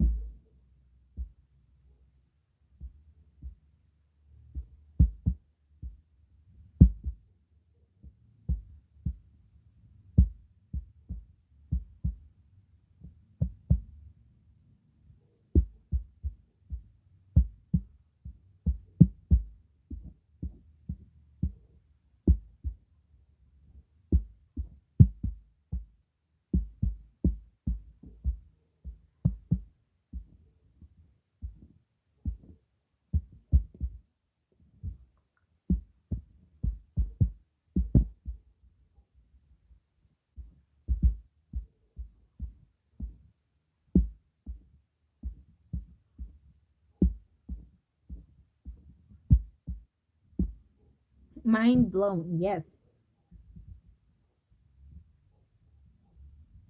it's a cool theory. If it happens, awesome. But I feel like if it is Summer's voice, I have a bad feeling that the whole story is gonna be Summer telling it to herself, so she can like maintain consciousness while Salem is doing experiments on her. Like it's the last episode of Volume 9, and we see like Summer telling the last bit of the story. And when she ends, Salem comes into the room and is like, "Oh, I see you're telling yourself that story again. How's it going? You still conscious, girl?" Or something like that. Like really, really dark, really fucked up.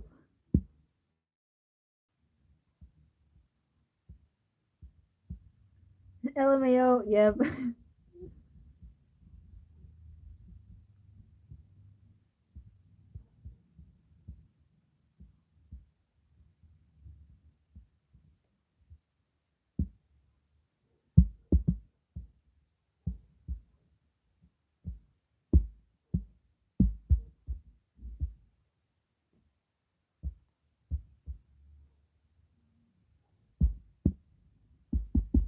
I'm gonna fix the vision a bit. It doesn't look too nice. It looks a bit wonky. Have any of you guys watched the Netflix series Maya and the Tree? Just curious, have you? The one by the creator of the Book of Life? Am I the only one that has seen Maya and the Tree? No? Oh well, it's a it's a fun series. It was pretty popular on Netflix when it first came out, but I guess it's not very mainstream. Haven't seen Cobra Kai. I was just wondering.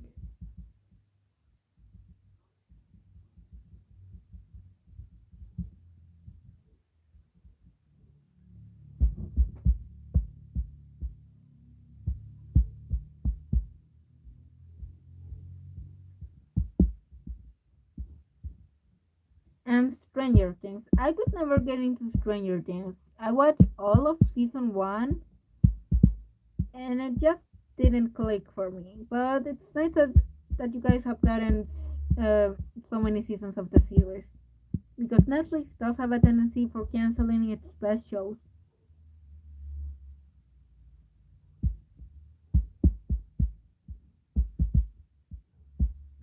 right, for me, and I will try it out. Like if I suggest a series, and you, I'm not the best at giving suggestions. Not gonna lie. I'm just I'm just a big fan of the guy who made Maya and the Tree. Like he made the Book of Life. I think I've liked his stuff ever since he made El Tigre, which is a cartoon from Nickelodeon. I don't know if you've heard of it, but I loved that show as a kid.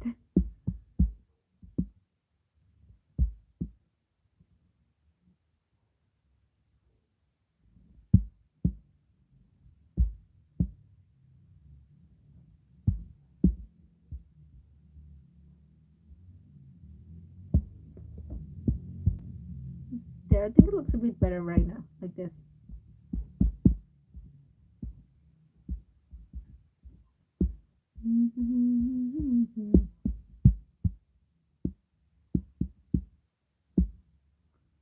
Well, I've seen Legends. It, I think it was it you that mentioned that new series, or was it someone else? I actually can't remember who it was. I haven't watched any new Netflix thing. I finally been catching up with The Boys season 3. It's been pretty good. I'm on episode 6.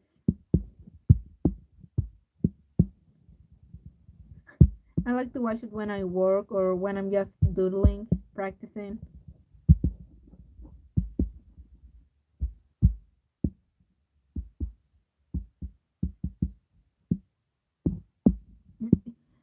Rookie W, did you watch Arcane? I watched it I saw it at the end of 2020. I mean 2021. Took me a while to see it, but it was great.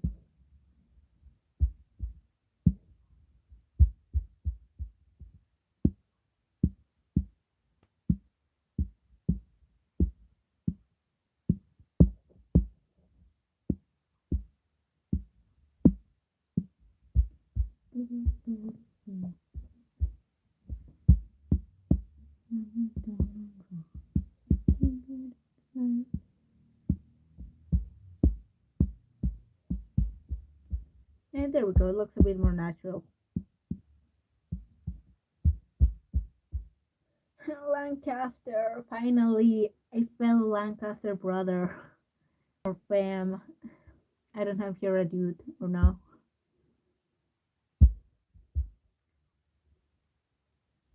I I kind of had some feelings for Lancaster ever since they first talked to each other, but it really kicked off in Volume 4. Although I am bummed they didn't talk about Pyrrha together that night. We saw John uh, watching Pyrrha's video,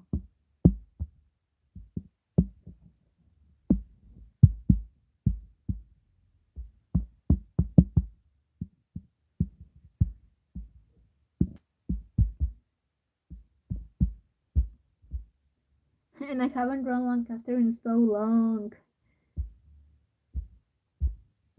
even though it's so good.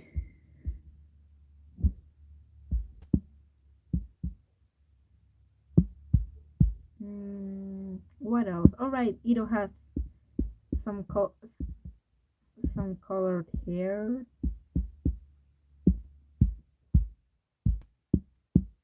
Might as well draw as at those for now.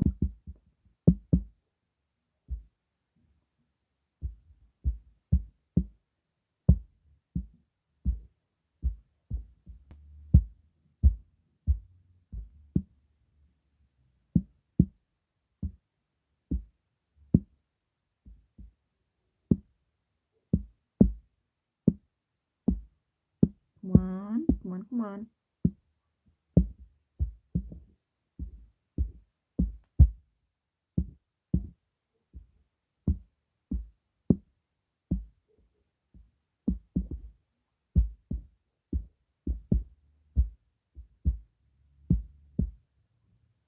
There we go.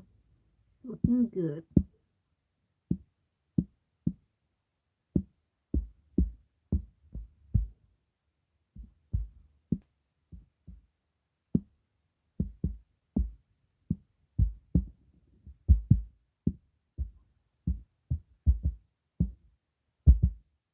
Oh no, another blank spot. I gotta color that.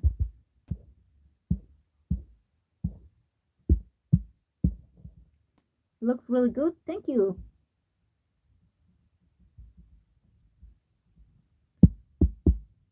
It's been taking a while, but it's looking really good, so I'm proud of it.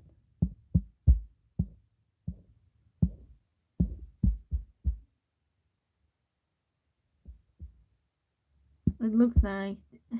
Also helps that they're a cute ship.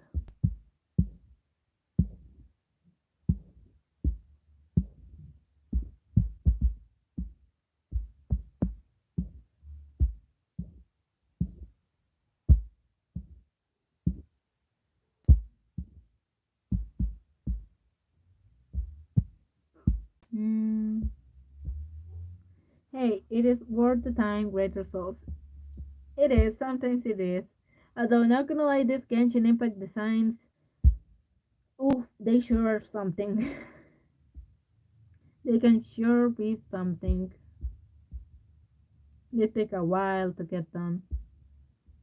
Mm. There's a bit more color. The Ever After is an afterlife or scrap idea of the gods. Huh. Oh, like a first draft.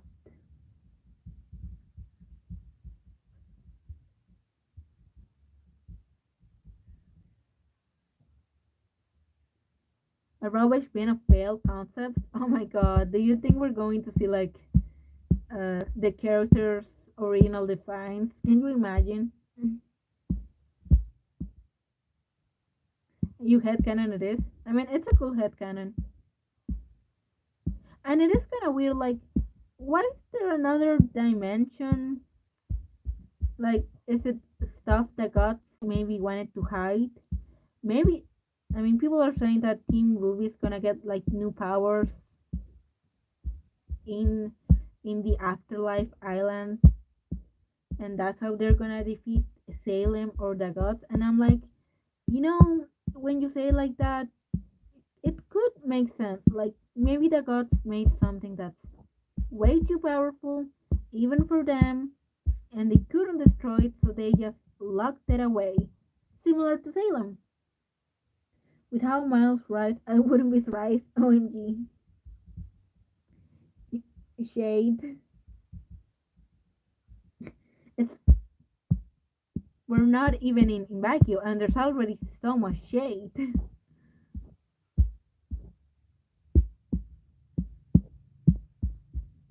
There, that looks nice.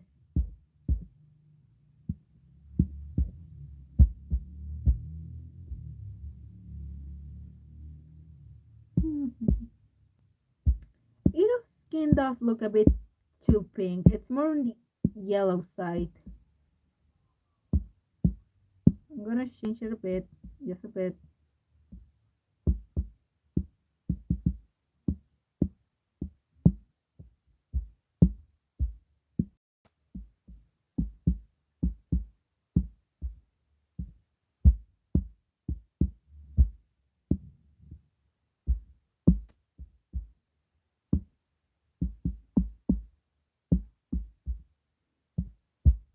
Yeah, that looks a bit more like his actual skin tone.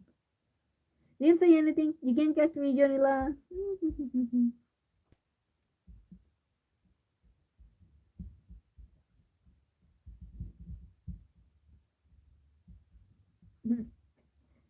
I don't think that like, we're fine. It's not like the writers just watch random ass screens of people drawing chips. I am curious. How do they ever look for fan art? Like, I don't think anyone working on the crew has saved my shitty fan art. No way. Although, although I always remember that in Star versus the Forces of Evil, the main crew had like a wall of fan art where they printed a lot of art and a lot of ship art, and they just posted it on a wall like because it was fun, because it was cute. And there were some pretty nothing not safe for work obviously, but some pretty wild ships. Let's just say that. Don't say that, I'm gonna die.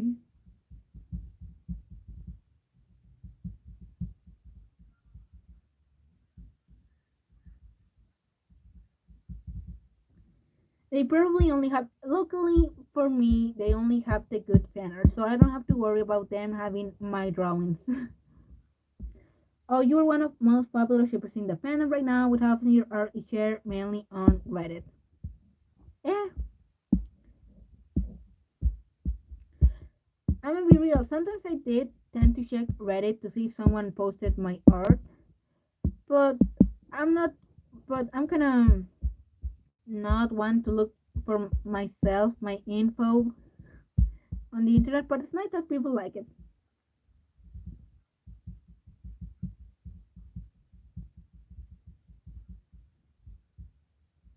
The only time I'm like, I don't like that when people share my art is when it's something not safe for work ish, like something with actual nudity. Because I'm like, I probably put that on a really hidden place for a reason so that it stays there. Oh, hello, Bucky ABX,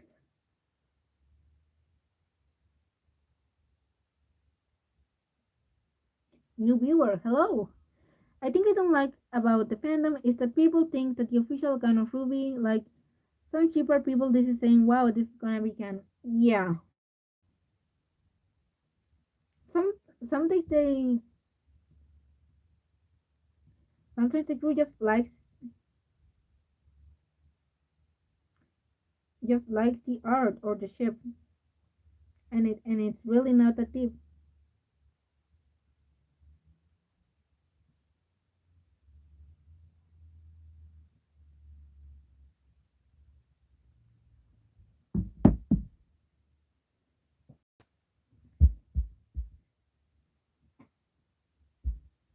Mm. That reminds me of Persona voice actors. Are they really invested in the fandom? Because when like voice actors are really invested in the fandom, it can get messy. But if it's just like the actors just like to interact with the fans and stuff, that's fun.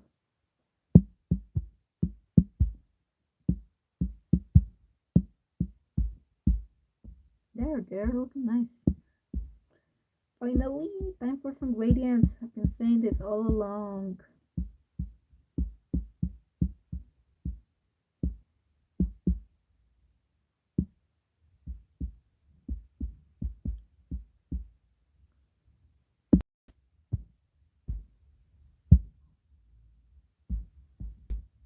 Hmm.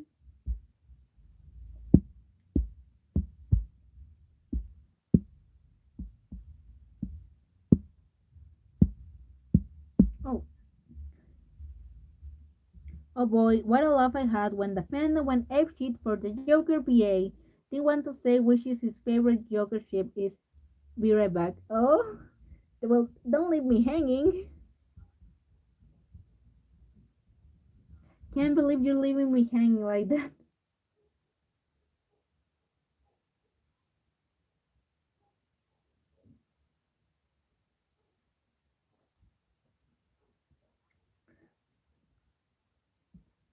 Oh, Dean wants to say which his favorite Joker ship is.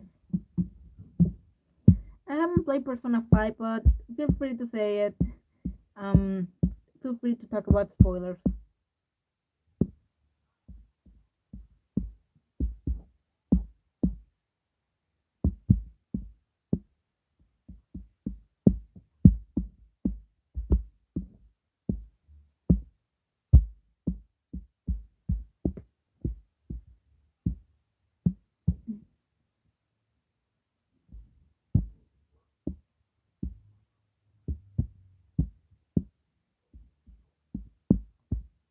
guess shipping must be so annoying for people that just aren't into ships. I'm sorry. They probably see my art and think like, oh my god, what is this? What the fuck? What's your sanity? That's why I tend to just stick to my place, to my little corner of the internet, where I can just ship whatever I like. But I also want to get more popular. I want to improve my art. Duality of man.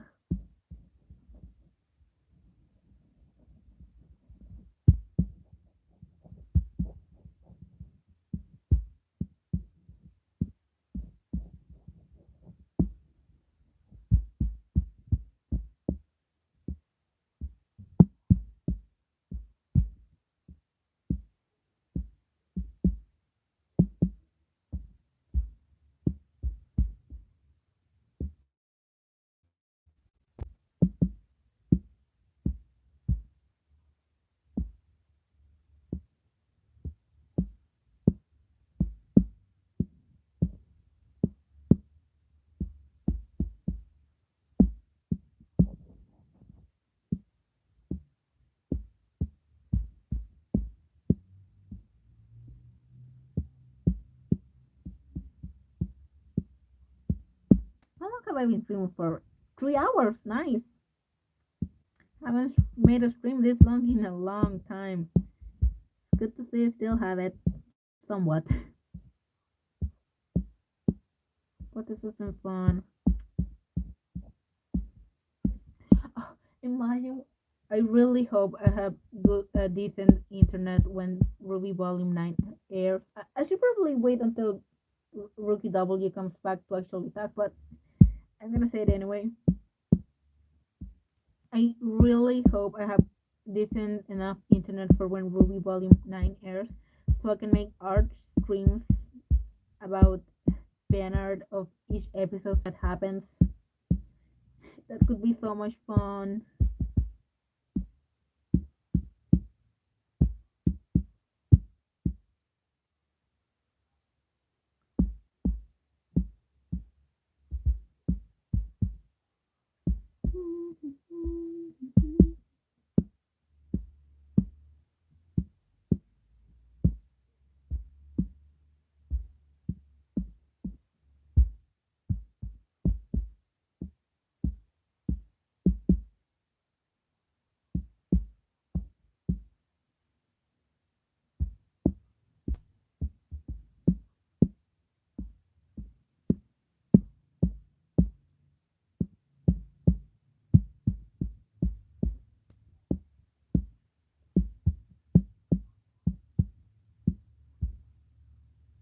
Hmm.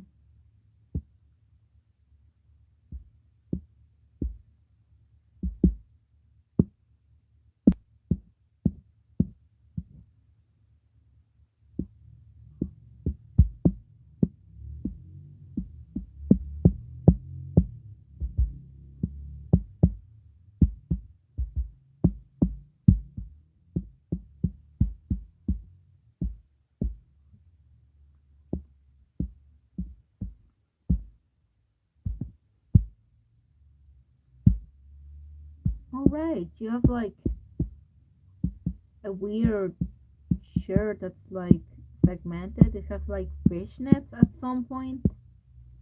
Gotta watch out for that. Better make some new lines. Hmm.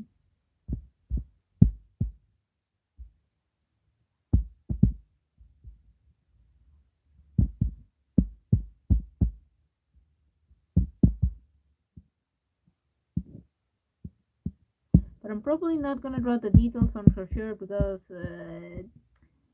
come on, too much. Maybe not. But I do think Blade would look amazing with that shirt. Oh, gonna sneeze.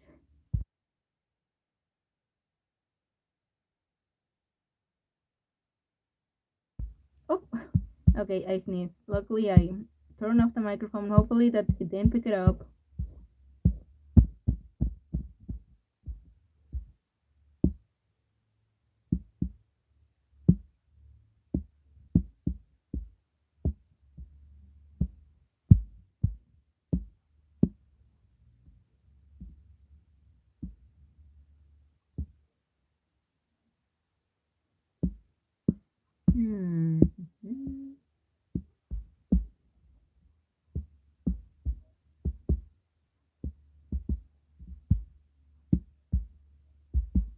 I bet you like. There, that looks so okay-ish. Hmm. Maybe I should add another line because it looks a bit too light and like you can see her side boob. Maybe not the best idea.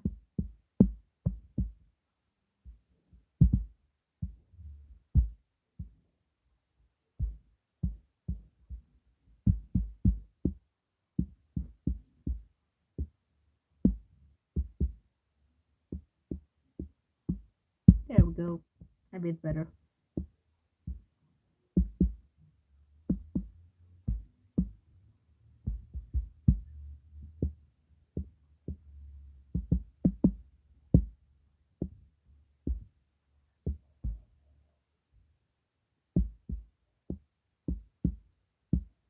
Come on. Select the right thing. Don't fail me now, Ivy Spain. What would I do without you?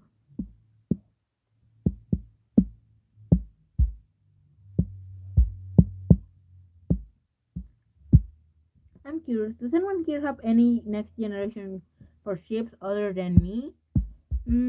Not personally because I'm bad at coming up with Ruby kids.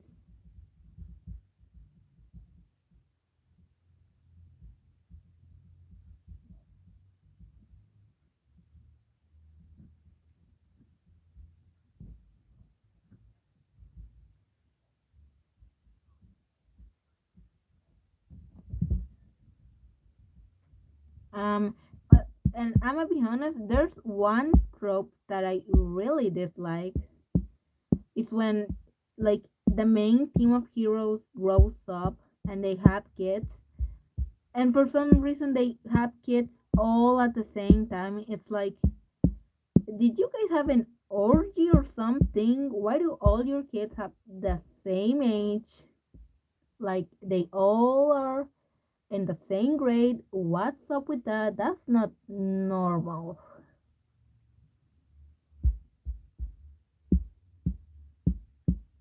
It's just very weird to me. If the Ruby gang and Juniper were to have kids, I think they will all have different ages. But I'm curious to see what you guys think. So some of them can end up on teams.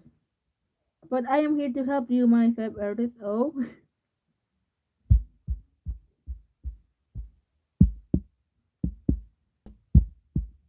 I'm just anytime I've drawn a Ruby family for my own, I always only give them one kid because I'm too lazy to draw another one. And to be fair, I never even come up with names for them.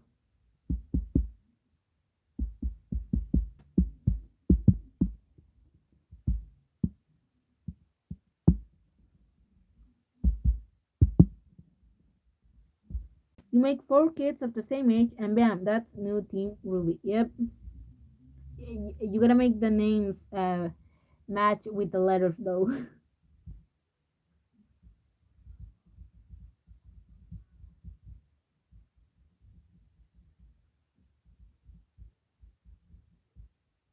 And that's always the hardest part. Or Team Juniper. Yep,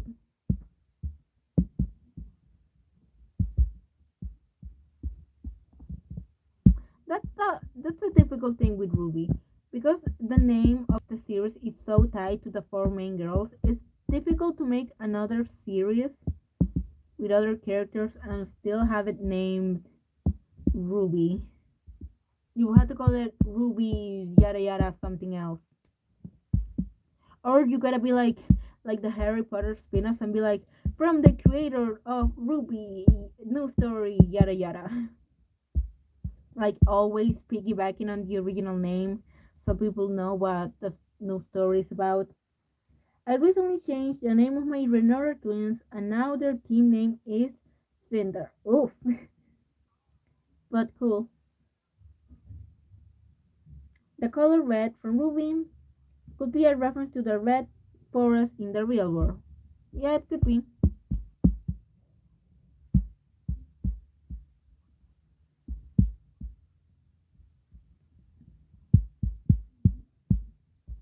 Not gonna lie, they're looking real nice here. What a good looking couple.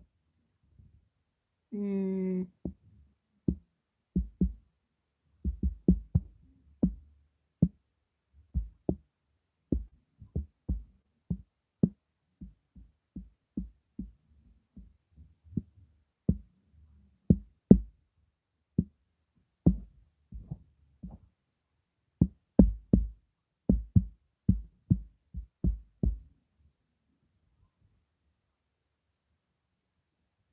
There's our Naida Vasilias, Lin Wen, Loli Wen. Hit enter to low. The weird thing with last names in Ruby is I don't know if whose last names come first. I think it's just arbitrary because Yang has Ty's last name, but Ruby has Summers, so it's like, is it just something that the couple decides, and it's not automatically the dad's name or automatically the mother's name? But that's like that could be some interesting world building if you actually think about it. But I don't think the writers will ever go into that specifically.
My siblings messaging me.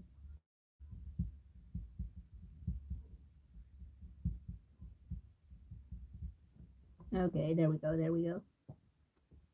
Oh, you're back. Cool, Rookie W. So what I miss? Talking about Ruby kids, what their names could be. I'm gonna be honest. I'm bad at this because I'm never good at coming up with kids for ships. I'm more into the shipping, and if I ever draw them with kids, I never come up with names for them. The one time I did come up with a name for a Ruby kid was for a freezer burn couple. I think they would have a kid named Tanwin. That's a boy name. I think it's Welsh, and it means white gold. So it fits for yang and white.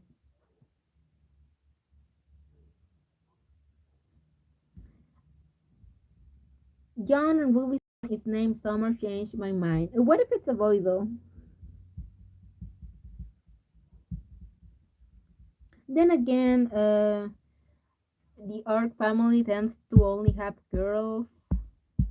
So do the Silverite people. So maybe it's just gonna be a girl, and that's that, and we have to make our peace with it.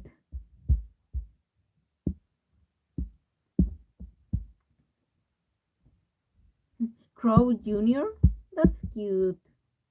Give him like a bird name.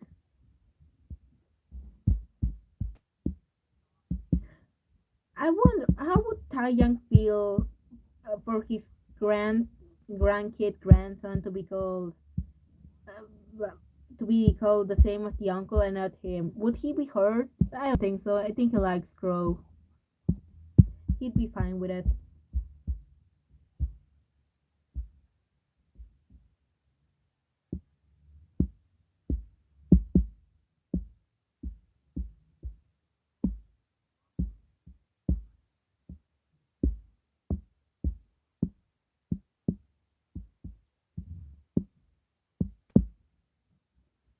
Or something to do with light, like Lucas.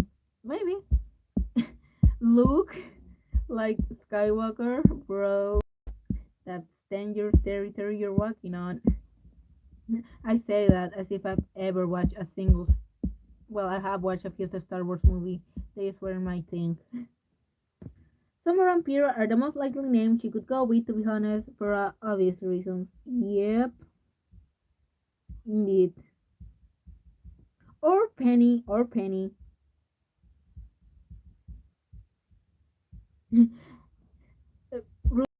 We're gonna have a kid for every dead friend we've had. And just like, damn it. That's a lot. We've lost a lot of people. Penny second. If they have a boy, they would call him Nickelback. Nick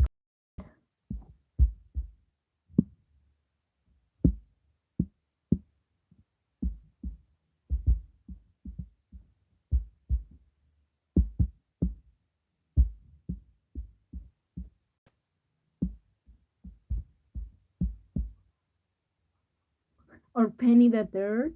No. Or maybe they also don't wanna name them like that. Like, what if we? I feel like the name Penny would be cursed at this point because she died twice. Maybe they're not gonna name one of their kids Penny.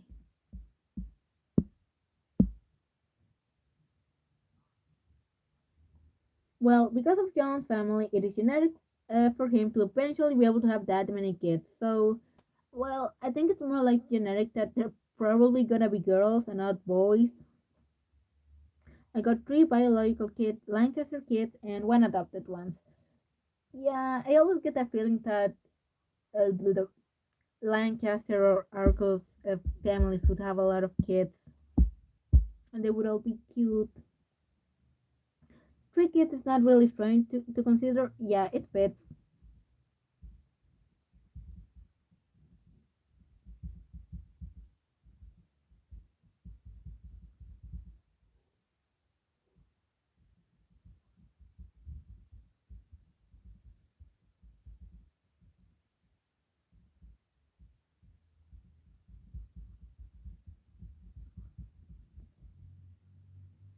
Renora would have the most, maybe. Ren, it's 4 p.m. Time for your daily dick flattening session. Renora kids would be cute.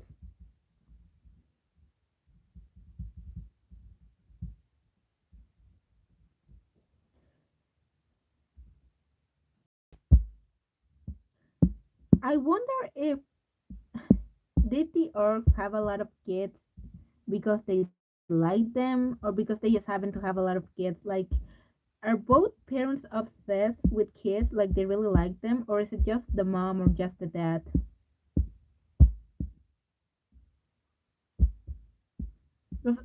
The mom would be really freaking annoying to whoever if John marries someone and be like, "Oh, when are you gonna have a kid? I want grandsons, John. I want at least five or something like that." Like she would get overbearing. Renora would adopt. They totally would,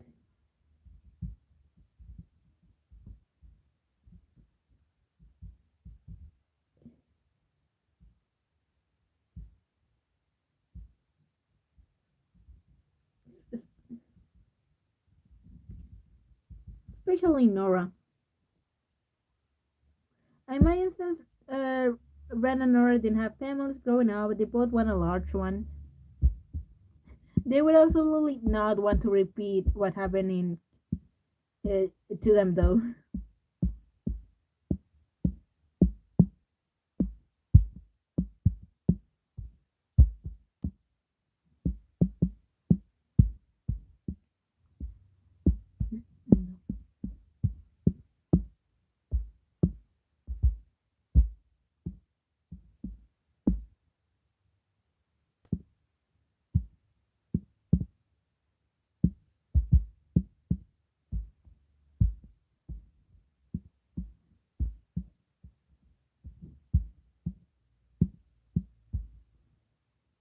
I gave them five and I still wanna add more. I'm just not sure what kind of kid will fit into their current dynamic. Yeah.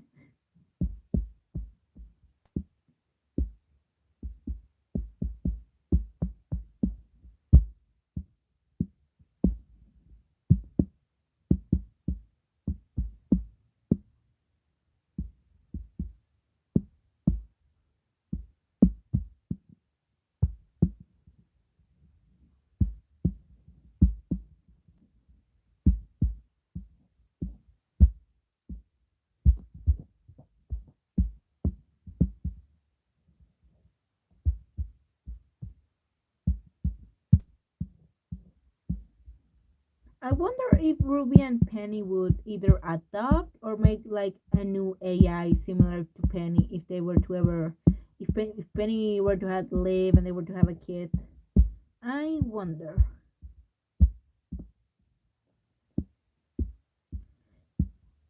And if they were to use um, Ruby's aura, would the kid be able to have silver eyes? Just super curious about that. I guess that's more headcanon fan fiction territory, and I'm too lazy to write a fanfic.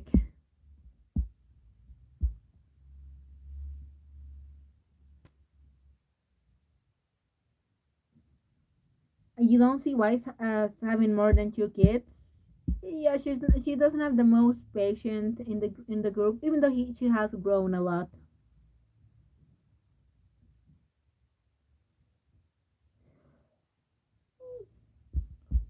Maybe, I mean, maybe Wise would want to have three kids just to recreate her childhood, but actually make it fun this time. But usually, I tend to only give her one kid or maybe two.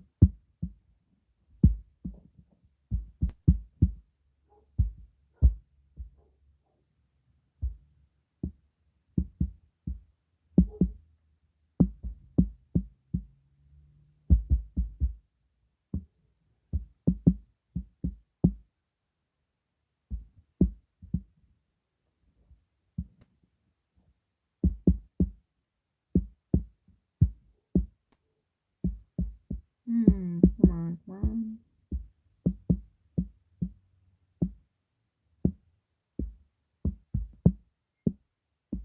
Man, one of my neighbor's cats is being really loud.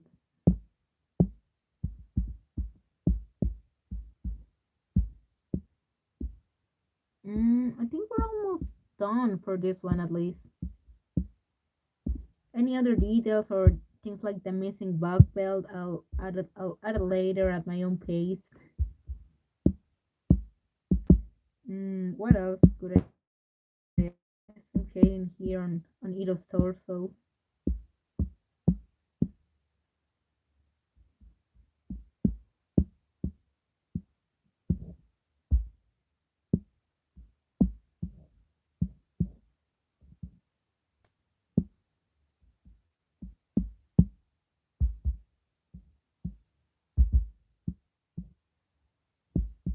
There.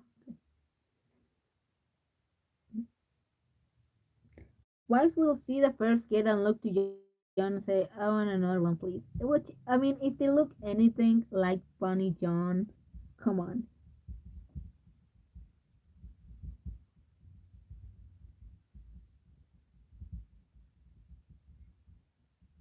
Because Bunny John was the best thing in Ice Kingdom.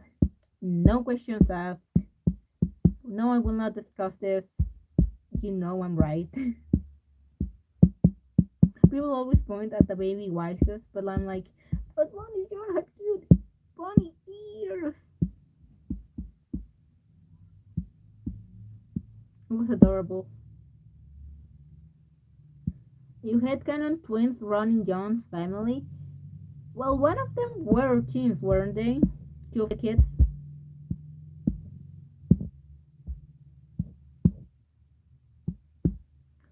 I don't think it runs in the family, but I think it is like maybe just a teeny bit more common than at other households.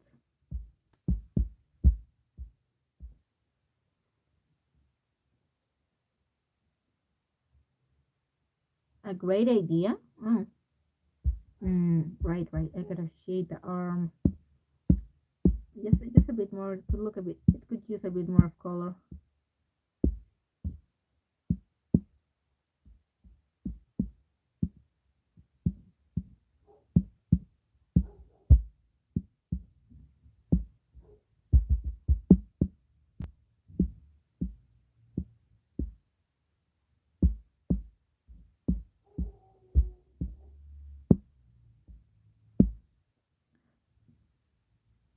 Small Wise and Bonnie Young fusion. White Night Kids. All right. Why didn't I think of that?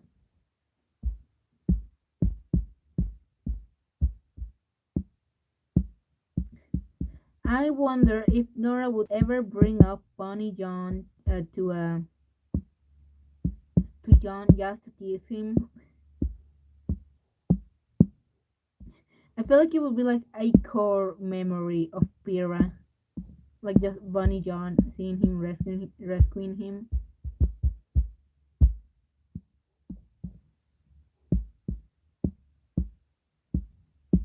Pyrrha core memory is just Bonnie John. I mean, same. That's my Ice Kingdom core memory for me.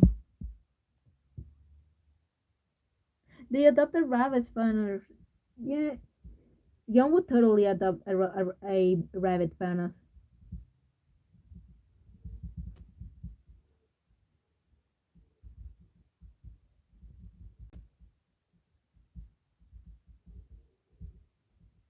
He would, and it's already shown in volume 8 that he's good at dealing with kids. Well, I think he's also good at dealing with Adrian.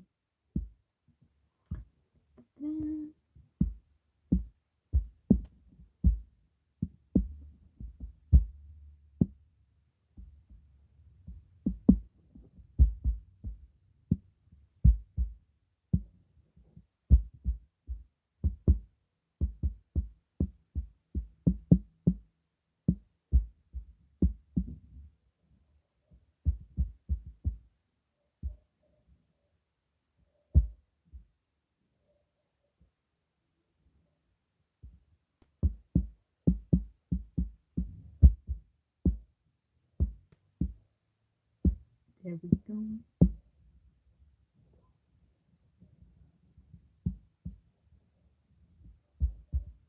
There, now it's really coming along.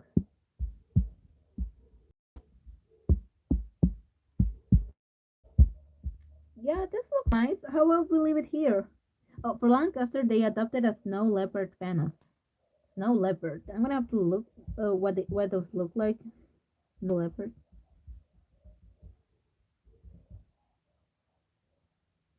Oh, oh, that's cute. I feel like, well, I think Yang and Blake adopting any kind of Thanos would fit. But yeah, I think I'm about done here. At least with this. Let's leave it at here. Yarnax Velvet is underrated. Well, a controversial opinion. I think Velvet is overrated because we don't know anything about Teen Coffee as from the books, but like I would have liked to see them on screen actually because they look really cool. I love the volume 2 ending with Teen Coffee. It sucks that we never actually saw them as characters in show. Maybe they'll interact in vacuum. Maybe finally. But Velvet has a cool design. Hopefully she doesn't change much.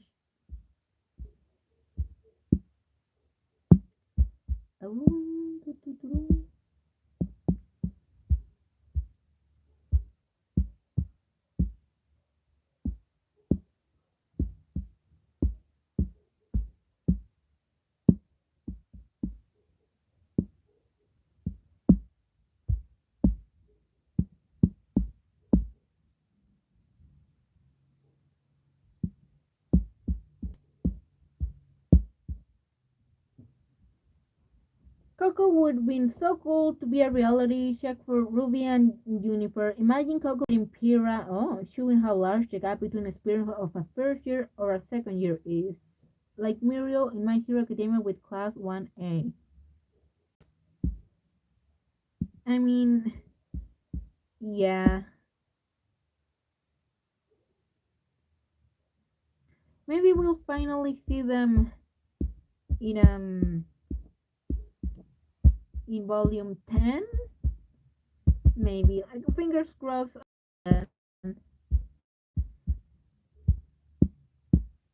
For now, well, we do have the books. We have the books. I just have not read them yet. Okay, I'm lazy. I'm bad at reading. But for now, I leave you guys here. Thanks for stopping by. This was a hella fun stream, like always. And it's nice that we actually got past the 3 hour mark. Thank you for all the likes, the wonderful comments. The chat was vibing as usual. See you guys next time.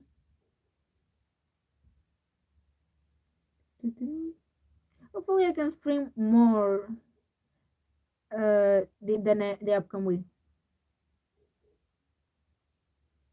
Speaking of, I gotta get back to work. I don't have. I'm gonna have to charge my tablet though. Bye bye.